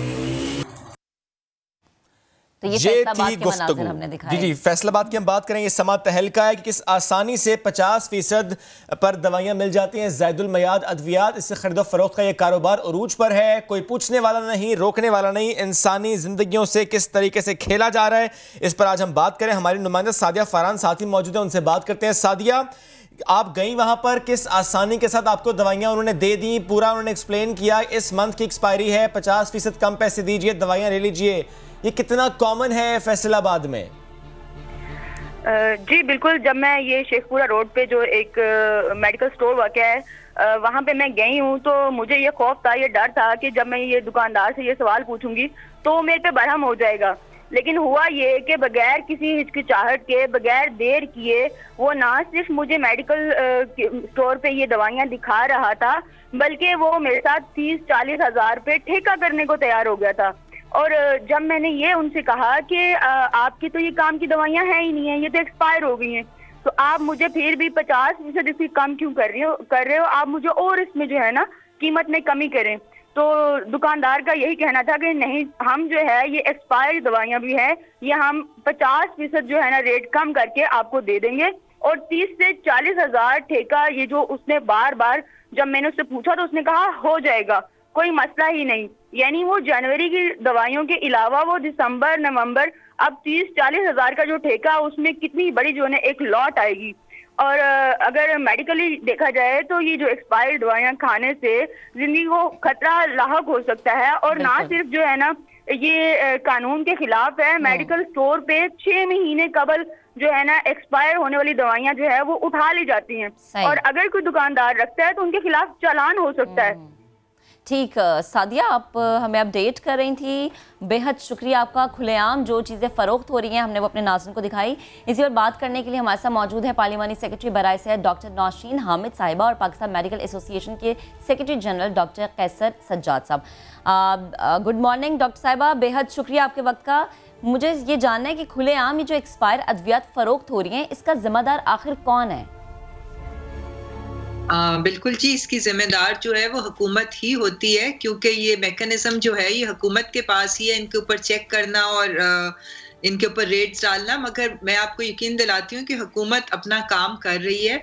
और मैं आपको थोड़ा सा डाटा मैं आपके साथ ज़रूर शेयर करना चाहूँगी कि हमारा डिस्ट्रिक्ट, ये आपको पता है कि 18वीं तरमीम के बाद जो प्राइसिंग और रजिस्ट्रेशन है वो फेडरल गवर्नमेंट के पास है, और ये सेल्स और ये सारी क्वालिटी एश्योरेंस जो है ये हमारे प्रोविंसेस के पास चला गया है 18वीं तरमीम के बाद। बिल्कुल ठीक। तो इसके लिए अब ये quality, district quality control boards बने हुए हैं, प्रोविंशियल क्वालिटी कंट्रोल बोर्ड्स बने हुए हैं, और हमारे पास इस वक्त 400 से ज्यादा ड्रग इंस्पेक्टर्स हैं जो कि पूरे पाकिस्तान में वो इसके ऊपर अपना रेट्स बाकायदगी से मारते हैं। मैं सिर्फ आपको 2020 का डाटा पंजाब का थोड़ा सा शेयर करूंगी कि इसके अंदर तकरीबन 57,000 जो है वो इंस्पेक्शंस हुई हैं मुख्तलिफ शॉप्स की, और उसके अंदर 4,200 चालान भी हुए हैं। और एक्सपायर्ड केसेस जिसका आप जिक्र कर रहे हैं, ये 506 एक्सपायर्ड केसेस जो हैं वो पकड़े गए हैं, जिनमें से फैसलाबाद अभी आप बात कर रहे थे तो 71 जो है वो फैसलाबाद के केसेस थे। और जितनी शॉप सील हुई हैं इस किस्म की उनके ऊपर वो 1821 शॉप सील हुई हैं। तो ड्रग इंस्पेक्टर्स अपना काम करें। अगर कोई स्पेसिफिक केस किसी को मिलता है तो उसके लिए भी मैकेनिज्म मौजूद है। अगर आप वहां पर रिपोर्ट करेंगे तो वो टीम्स बिल्कुल रेडी होती हैं, वो फौरी तौर पे जाती हैं और वहां पे छापा मारती हैं। थोड़ी क्वांटिटी में अगर होती है कोई एक्सपायर्ड ड्रग तो उसको फाइन किया जाता है। और पंजाब की सजाएं बहुत सख्त हैं, वहां पर 5 साल कैद और 5 लाख रुपए जुर्माना जो है वो है, और ये बाकी सूबों के मुकाबले में ज्यादा सख्त सजाएं हैं। और अगर ज्यादा क्वांटिटी में एक्सपायर्ड ड्रग होता है तो फिर वो शॉप्स को सील कर दिया जाता है। तो मैकेनिज्म्स मौजूद हैं और गवर्नमेंट अपना काम कर रही है, मगर अगर किसी जगह पे कोई स्पेसिफिक केस होता है तो ये फिर अवाम का भी एक फर्ज है कि वो इन्फॉर्म करे फौरी तौर पे रेलेवेंट लोगों को। ये बात दुरुस्त है डॉक्टर साहिबा कि अगर किसी के इल्म में ये बात है तो इन्फॉर्म करना जरूरी, लेकिन जो आप कह रही हैं कि पंजाब में मैकेनिज्म ऐसा है कि पंजाब में सजाएं सख्त हैं बाकी सूबों के मुकाबले में, आपको नहीं लगता ये जो पेनल्टीज हैं अगर ये काफ़ी होती मे इट बी पंजाब तो ये मामलात इस तरह से मजीद रिपोर्ट ना होते, इसमें कमी आती? देखिए जी, ये अब इनकी रेट्स तो इनकी रेगुलर बेसिस के ऊपर हो रही हैं और अभी भी मैंने आपको बताया 57 रेट्स सिर्फ ये पिछले 1 साल के अंदर हुई हैं। तो अगर बीच में फिर भी कोई केस मिस हो जाता है और आपके नोटिस में आता है तो आप इन्फॉर्म करें। ठीक है, आप कहते हैं कि इन्फॉर्म करें तो वो वाकई उस पर कार्रवाई के साथ रहेगी। डॉक्टर साहिबा, डॉक्टर कैसर, मैं आपकी तरफ आना चाहूँगा। आपने बहुत आवाज़ उठाई है इस मामले से मुताल्लिक, चाहे सेल्फ मेडिकेशन हो, वो चाहे एक्सपायर्ड दवाइयों का मिलना हो, चाहे ओवर प्राइसिंग हो। डॉक्टर साहब, आपने ज़ाहिर है माजी में देखा कि हालात कैसे रहे हैं, आपको क्या लगता है ये हालात बेहतरी की तरफ जा रहे हैं या कि इन हालात में हम देख रहे हैं कि मज़ीद ख़राबी पैदा हो रही है? बिस्मिल्लाहिर्रहमानिर्रहीम, बहुत शुक्रिया आपका शॉर्ट जो जवाब है कि कभी भी ये हालात बेहतर नहीं होंगे। और मैं डॉक्टर साहबा से बिल्कुल माजरत के साथ कि किसी भी हुकूमत के पास एक्चुअली हेल्थ और एजुकेशन प्रायोरिटी नहीं है, प्रायोरिटी कुछ और है हमारी हुकूमतों की। लिहाजा इसलिए हमारी आवाम का जो हेल्थ का निज़ाम है वो बेड़ा गर्क हुआ है। ये कभी भी ठीक नहीं होगा। मेडिकल स्टोर पे सारे नॉन क्वालिफाइड लोग बैठे हैं। तकरीबन 70 से 80 हज़ार मेडिकल स्टोर हैं इस वक्त पाकिस्तान के अंदर। उसमें मुश्किल से 1000 के करीब जो है वो डीप फॉर्म जो फार्मासिस्ट है वो बैठे हैं, लेकिन कोई चेक एंड बैलेंस नहीं है। जिसकी मर्जी, आपने बहुत अच्छी रिपोर्ट दिखाई है, लेकिन मैं आपको बताऊं, आप अगर जाएं मेडिकल स्टोर पे, आप उनसे कहें कि ख्वाब आवर गोलियां, बहुत सारी दवाइयां हैं, वो आप कहें कि 100 दे दे, वो 100 दे देंगे। जो लाइफ सेविंग ड्रग्स है वो दे देते हैं। फिर आप देखें कि डॉक्टर्स जो है जो प्रिस्क्रिप्शन लिखता है उसको वो चेंज कर देते हैं कि ये डॉक्टर ने लिखा है, ये इससे ज्यादा अच्छी दवा ये है। तो ये बेतहाशा चीजें हैं। मैं रिक्वेस्ट करूंगा नौशीन साहिबा से कि बहुत ज्यादा काम करें, हुकूमत कानून साजी करे, प्रॉपर इसमें अमेंडमेंट करें, सख्त से सख्त सजा। डॉक्टर साहब, वो ये कहती हैं कि ये मामला सूबाई सतह पर होगा।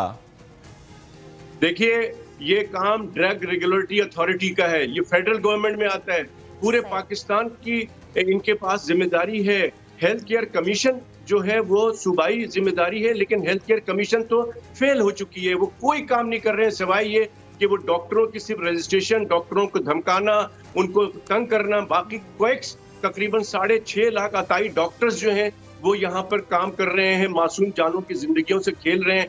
आप मुझे बताइए, बेतहाशा लोग जो है वो एंटीबायोटिक लिखते हैं जिससे कि ड्रग रेजिस्टेंस हो गया। हमारे यहाँ टाइफाइड का अब इलाज मौजूद नहीं है। बिल्कुल सही बात है। आगे चल के सिर्फ एक ड्रग्स रह गए हैं जिसको हम XDR टाइफाइड करते हैं, ड्रग रेजिस्टेंट। मैं डॉक्टर साहब को क्या क्या बात बताऊं। ये नौशीन साहिबा डॉक्टर हैं भी हैं और काम भी अच्छा कर रही हैं, लेकिन अनफॉर्चुनेटली ये सही कह रही हैं कि बहुत कुछ हो रहा है, लेकिन अनफॉर्चुनेटली कुछ हो नहीं रहा है। बिल्कुल। और कैसे साहब, जब नौशीन साहिबा ये भी बात करें ना कि इंसान की और शहरियों की जिम्मेदारी है, नौशीन साहिबा एक कुछ चीज़ मुझे प्लीज़ ज़रा ये बताएगा कि अगर कोई पेशेंट उसको स्ट्रेचर पे लिटाया गया और जो उसके साथ आया है उसको ये कहा जाता है कि जाके आप दवाइयाँ लें, वो जब दवाई लेने जाता है तो एक एक्सपायर्ड दवाई दे दी जाती है और जब वो शिकायत करता है तो वो कहता है कि नहीं एक्सपायर्ड दवाई है, एक्सपायर डेट होने के अलावा ये 2-3 महीने तक चल सकती है। इस सिचुएशन में वो क्या कर सकता है? उसका पेशेंट तो मुश्किल में है और फौरन से दवाई चाहिए, तो ऐसी सिचुएशन में आप बताएगा कि क्या करना चाहिए फिर शहरियों को? जी, वैसे तो ये कि फौरी कंप्लेंट रिड्रेसल के लिए मैकेनिज्म मौजूद है। अगर उनको रिपोर्ट करें तो विद इन मिनट्स जो है वो टीम्स मूव करती हैं और वो वहां पर पहुंचती हैं और फौरी तौर पे उसके ऊपर एक्शन होता है। हमारी बहुत सारी चीजों में मैं डॉक्टर नौशीन साहब वो सवाल भी कर रहे हैं, कंप्लेंट कहाँ करें, अगर वो मैकेनिज्म भी एक्सप्लेन कर दें प्लीज आप। जी, ये इसकी हेल्पलाइन होती है ये ड्रग कंट्रोलर की, वो मैं फिर आपके साथ शेयर कर लूंगी। वो हर सूबे की ज़ाहिर है अपनी एक हेल्पलाइन है, वो फिर मैं आपको उसकी नौशीन साहब जब सूबों की बात आप करते हैं, बलूचिस्तान में तो ड्रग रेगुलेटरी एक्ट ही मौजूद नहीं है। नहीं जी, जो ड्रग कंट्रोलर होते हैं, हाँ जी, ये बलूचिस्तान का चूंकि वहाँ पर हमारी गवर्नमेंट नहीं, मगर मैं आपको केपी का और पंजाब का और फेडरल गवर्नमेंट का बता सकती हूँ कि यहाँ पर तो मैकेनिज्म्स बिल्कुल मौजूद हैं। और बल्कि ये 2017 में एक अमेंडमेंट एक्ट लाया गया था पंजाब असेंबली में, उस वक्त चूंकि मैं पंजाब असेंबली की मेंबर थी, तो इसको बहुत ज्यादा स्ट्रॉन्ग कर दिया गया है। लेकिन डॉक्टर साहिबा, बलूचिस्तान भी पाकिस्तान का हिस्सा है, वजीर आजम वहाँ के भी वजीर आजम है, बेशक ये मामला सूबाई हो, लेकिन क्या वजीर आजम या आप नहीं कह सकते बलूचिस्तान की हुकूमत को कि भाई ड्रग रेगुलेटरी अथॉरिटी तो बनाओ, इस मैकेनिज्म को तो देखो? जी बिल्कुल नहीं, वहां पर बननी चाहिए थी। मैं जरूर ये मैसेज जो है आज, बल्कि मैं खुद बलूचिस्तान की हेल्थ डिपार्टमेंट से बात करूंगी। ये मेरे इल्म में नहीं था कि बलूचिस्तान के अंदर इस तरह से ड्रग एक्ट मौजूद नहीं है, मगर ये वैसे ड्रग एक्ट 1976 जो है वो पाकिस्तान का मौजूद है और 18वीं तरमीम के बाद वो सारी प्रोविंसेस ने उसको अडॉप्ट किया था। और मगर मैं ये भी आपको बता दूं कि पाकिस्तान तहरीक इंसाफ की गवर्नमेंट ने आने के बाद तमाम ड्रग एक्ट को रिव्यू किया है और आने वाले कुछ दिनों में आप देखेंगे कि एक रिवाइज्ड ड्रैप का एक्ट जो है वो आएगा। ये हमारे रिफॉर्म्स का हिस्सा है, क्योंकि बिल्कुल ड्रैप के अंदर बहुत सारे रिफॉर्म्स की जरूरत है, बहुत सारी बेहतरियां लाने की जरूरत है, तो इसके ऊपर काम हो रहा है और आने वाले कुछ दिनों में जो है वो पार्लियामेंट में ये ड्रैप एक्ट जो नया वाला है ये पेश कर दिया जाएगा। चलें ठीक है, ये तो एक इत्मीनान बख्श बात लग रही है, हुकूमत इससे मुतालिक सोच है। जी प्लीज आप मशवरा दीजिए सर। इसमें मैं चाहता ये हूँ कि आवाम को भी और नौशीन साहिबा को भी, ताकि ये असेंबली में या इसकी कानून साजी करें कि तमाम मेडिकल स्टोर पे जब लोग दवाइयां खरीदने जाते हैं तो मेडिकल स्टोर वाला उनको रसीद जरूर उनसे डिमांड करे और मेडिकल स्टोर वाले को बाउंड करें कि चाहे वो एक टैबलेट पैरासीटामोल की क्यों ना दें, उसकी रसीद जरूर दें, ताकि वो फिर बाउंड हो जाएगा कि वो जो कुछ भी दे रहा है वो सही दे रहा है या गलत दे रहा है, वो ये एक्सपायरी दे रहा है, वो जिम्मेदार होगा, ताकि कुछ आप इसमें जो है बेहतरी ला सकेंगे। लिहाजा मैं समझता हूँ कि सिंसियरिटी के साथ अगर काम किया जाएगा, और मैं बहुत उम्मीद करते हैं, हम भी करते हैं, पाकिस्तान मेडिकल एसोसिएशन भी करती है, पूरी आवाम पाकिस्तान की पीटीआई हुकूमत से बहुत उम्मीद रखती है, लेकिन अनफॉर्चुनेटली हमें मायूसी होती चली जा रही है। खुदारा हेल्थ का निज़ाम बेहतर करें, मेडिकल एजुकेशन का निज़ाम बेहतर करें, बहुत सारी प्रॉब्लम्स हैं और मैं समझता हूं कि पाकिस्तान मेडिकल एसोसिएशन के साथ मुशावरत करें तो आपको बहुत अच्छा, पाकिस्तान मेडिकल एसोसिएशन हर वक्त तैयार है हम अपनी हुकूमत को सपोर्ट करने के लिए रिगार्डिंग हेल्थ इश्यूज। तो मैं समझता हूं कि आवाम की खातिर, सिर्फ आवाम की खातिर इस वक्त फोकस करें, कोरोना के ऊपर फोकस करें, हेल्थ के ऊपर फोकस करें। साहब ये तो आप वो बता रहे हैं जो हुकूमती जिम्मेदारी है, जो बड़े बड़े हमारे जो बड़े बड़ी कुर्सियों पर बराजमान है, ये उनकी जिम्मेदारी है। अवाम की आपकी नज़र में क्या जिम्मेदारी बनती है? अवाम को अवेयरनेस देना भी तो फिर हमारा ही काम है, उनको ये बताना कि ये चीज़ गलत है, ये सही, ये हमारी हुकूमत का काम है। अवाम की तमाम तर मामले में आप क्या समझते हैं कि क्या जिम्मेदारी है? देखिए, मैं समझता हूँ कि पाकिस्तान मेडिकल एसोसिएशन बारहा, आप भी जानते हैं, आपकी थ्रू भी अभी भी हम यही काम कर रहे हैं, हम बारहा अवेयरनेस की कोशिश करते हैं, मीडिया के through, print media, electronic media, seminar करते हैं, बहुत सी जगहों पे जाता हूं, मैं खुद जाता हूं, हमारे लाहौर के दोस्त जाते हैं, हमारे दूसरे सूबे के लोग जाते हैं, और मैं समझता हूं बिल्कुल ठीक चाहिए, जैसे हुकूमत को भी चाहिए कि अवेयरनेस पर काम करे। बिल्कुल ठीक है डॉक्टर साहब, वक्त कम था, कथा कलामी की माजरत, बेहद चुक मौजूद था। नौशीन साहब आपको भी बेहद शुक्रिया। क्विकली एक ब्रेक लेनी है, वापस आएंगे, साथ रहिए।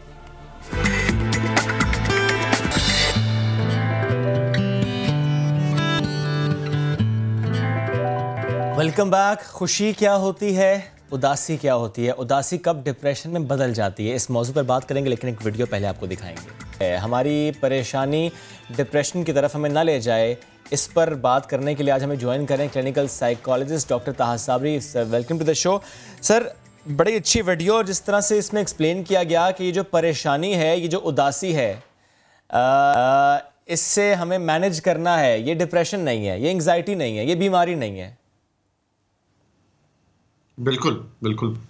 तो शुएब, ये एक बहुत इम्पोर्टेंट इसलिए है कि जाहिर है जहनी मसाइल हैं, होते हैं, बीमारियां होती हैं, लेकिन जो इंसानी कैफियत है उसमें गम महसूस करना, उदासी महसूस करना, परेशानी महसूस करना एक नॉर्मल एक सिचुएशन है, और वो बिल्कुल, और वो फ़ायदेमंद भी होती है, वो हमें बहुत सिखाती है। लेकिन ऑफ कोर्स अगर उसकी शिद्दत बहुत ज़्यादा बढ़ जाए तो फिर वो बीमारी में तब्दील हो सकती है। शिद्दत बढ़ जाए, बीमारी में बदल जाती है। सर, इसमें फैक्टर्स क्या क्या इन्वॉल्व होते हैं? क्या टाइम इन्वॉल्व होता है कि आपने बहुत अरसे तक उसको दबा कर रखा, उस पर बात नहीं की, उसको हल करने की कोशिश नहीं की, उससे मैनेज नहीं कर पाए, तो फिर हम उस तरफ बढ़ गए जो कि बीमारी है? तो देखिए, एक जो फैक्टर सबसे जो कॉमन होता है हर जहनी बीमारी में, वो हम ये देखते हैं कि जो मरीज़ हैं वो इजहार कर नहीं पाए किसी से, वो अपना दिल खोल नहीं पाए। मुश्किलात सब महसूस करते हैं, मसले सबकी ज़िंदगी में आते हैं, और मसले अल्लाह पाक भेजता है हमें बेहतर इंसान बनाने के लिए, हमें ज़िंदगी के बारे में सिखाने के लिए। लेकिन अल्लाह पाक ने जिस तरह हमें मसले भेजे हैं, तो उसी तरह हमें उनका इजहार करने का, उनको शेयर करने का, वो भी एक उन्होंने हमें दी है एक सलाहियत। लेकिन अगर हम उस सलाहियत को इस्तेमाल नहीं करते, अगर हम मसलों को अपने अंदर रखते हैं, अपने तक महदूद रखते हैं, तो वो बढ़ते जाएंगे और फिर वो बीमारी की शक्ल ले लेंगे। अच्छा, तो ताहा एक और चीज़ ज़रा समझाएं, एक आम आदमी इस चीज़ का अंदाज़ा कैसे लगा सकता है कि वो किस तरह की जहनी बीमारी में मुब्तला है? सो देखिए, बस ये बहुत इम्पोर्टेंट है कि बस ये देखना कि 3-4 मोटी मोटी चीज़ें आप देखें। सही, पहली चीज़ है कि अगर आपको लगा है कि आपकी परेशानी की वजह से आपकी काम करने की सलाहियत या पढ़ाई करने की सलाहियत मुतासर हो रही है, नंबर 1। नंबर 2, अगर आपके जो जज्बात हैं उस पर आप काबू नहीं कर पा रहे, आपको गुस्सा ज़्यादा आ रहा है, चिड़चिड़ापन ज़्यादा हो रहा है, मायूसी ज़्यादा हो रही है। नंबर 3, अगर आपकी फ़ैसले करने की सलाहियत मुतासर हो रही है, आप इम्पल्सिव हो रहे हैं या आप ऐसी फैसले कर रहे हैं जिससे आपको नुकसान हो रहा है। और नंबर 4, अगर आपकी जिस्मानी सेहत मुतासर हो रही है, अगर आपको ब्लड प्रेशर का मसला हो रहा है, अगर आप नशावार चीज़ों की तरफ ज़्यादा जा रहे हैं, इवन वेट लॉस, और आपके ताल्लुकात मुतासर हो रहे हैं, बाकी आसपास जो लोग हैं उनसे आपके ताल्लुकात मुतासर हो रहे हैं। ये बड़ा इंपॉर्टेंट फैक्टर है, ताल्लुकात मुतासर होने वाला। डॉक्टर ताहा, मुझे इस पर भी प्लीज़ बताइएगा, एक शख्स जो कि एक हेल्दी रिलेशनशिप में हो, वो चाहे मियाँ बीवी हैं, वो चाहे दोस्त हैं, वो चाहे कोई और अम्मा अच्छा अब्बा भी है, या फिर आपका माँ से रिलेशन या बाप से रिलेशन, वो भी आपका रिश्ता। तो ये जो हेल्दी रिलेशनशिप है, ये कितना पॉजिटिव रोल प्ले करता है किसी शख्स की ज़िंदगी में कि वो डिप्रेशन की तरफ जाता ही नहीं है, उसका डॉक्टर उसके पास ही होता है? तो देखिए, जो हमारे ताल्लुकात हैं वो हमारी वजूद का बुनियाद है। आपका जो नाम है, आपका नाम शुएब इसलिए है कि ताकि बाकी लोग आपको पहचानें। इवन जो हमारा नाम है वो बाकियों की वजह से। तो ये समझना बहुत ज़रूरी है कि ताल्लुकात सेहत पे भी बहुत अहम असर करते हैं, और स्पेशली ताल्लुकात से हमें ज़िंदगी मकसद आता है कि बच्चे जब होते हैं तो हमें पता है ज़िंदगी हमें इनके लिए जीनी है, माँ बाप होते हैं हमें इनके लिए जीनी है, राइट? तो उससे हम खुद ही एक हेल्दी तरीक़ेकार अपनाते हैं। अगर हमारे ताल्लुकात नाखुशगवार होते हैं तो फिर हमारी मोटिवेशन एक सेहतमंद ज़िंदगी गुजारने के लिए भी कम हो जाती है। तो ताल्लुकात सेहत की बुनियाद है, कहते हैं हमारे वजूद की बुनियाद है, ऑफ कोर्स हमारी सेहत की बुनियाद है। और डॉक्टर ताहा, आपको लगता है कि इन पाकिस्तान यही गलती हम सब करते हैं, अपने ताल्लुकात को पीछे छोड़ के फैमिली प्रायोरिटी नहीं रहती, काम प्रायोरिटी हो जाता है, जो टास्क मिले वो प्रायोरिटी हो जाता है, रोजगार कमाना प्रायोरिटी हो जाता है, काम करना प्रायोरिटी, फैमिली जिसके लिए कर रहे हैं वो प्रायोरिटी नहीं, और इसकी वजह से हम डिप्रेशन और एंजाइटी और इस तरह की बीमारियों की तरफ जाते हैं। सो पाकिस्तान में वी आर स्टिल लकी। क्यों? क्योंकि जो वेस्टर्न ममालिक हैं उनमें ये जो सोसाइटल चेंज हुआ है कि जिंदगी का मकसद खानदान से लेके काम बना दिया गया, वो वेस्टर्न ममालिक में हो चुका है, और इसलिए वहाँ बेतहाशा एंजाइटी डिप्रेशन के मसले हैं। हमारे मुल्क में अब आहिस्ता आहिस्ता ये चेंज आ रहा है। अभी भी हमारी जो कलेक्टिविज्म, जो फैमिली वैल्यूज हैं, अभी भी इंटैक्ट हैं कुछ हद तक, लेकिन जो चेंज आ रहा है वो खतरनाक है। वो खतरनाक है। वो कहते हैं कि प्रोग्रेस है, मटीरियल प्रोग्रेस शायद हो, लेकिन माशरे के लिए शायद पता नहीं कितना अच्छा हो। अच्छा ताहा, एक और चीज़ है, जब आप डिप्रेशन में होते हैं या आप किसी परेशानी का शिकार होते हैं या फिर आपने किसी चीज़ की टेंशन ली हुई होती है, तो जो आपके इर्द गिर्द के लोग होते हैं उन्हें ये चीज़ समझ में नहीं आती कि आप कितनी मुश्किल से गुजर रहे हैं। उनका रवैया भी फिर मरीज़ को या जिसने टेंशन ली हुई है उसे परेशान करता है, उसके लिए मज़ीद परेशानी का सबब बनता है। तो देखिए, इसमें बहुत इंपॉर्टेंट ये है कि आप बातिन पे फोकस करें, जाहिर पे नहीं। ज़ाहिरी तौर पे तो उनका रवैया बदतमीज़ और आपको बहुत अजीब लगेगा, लेकिन आप ये सोचें कि यार किस वजह से ये रवैया इसका इस तरह है।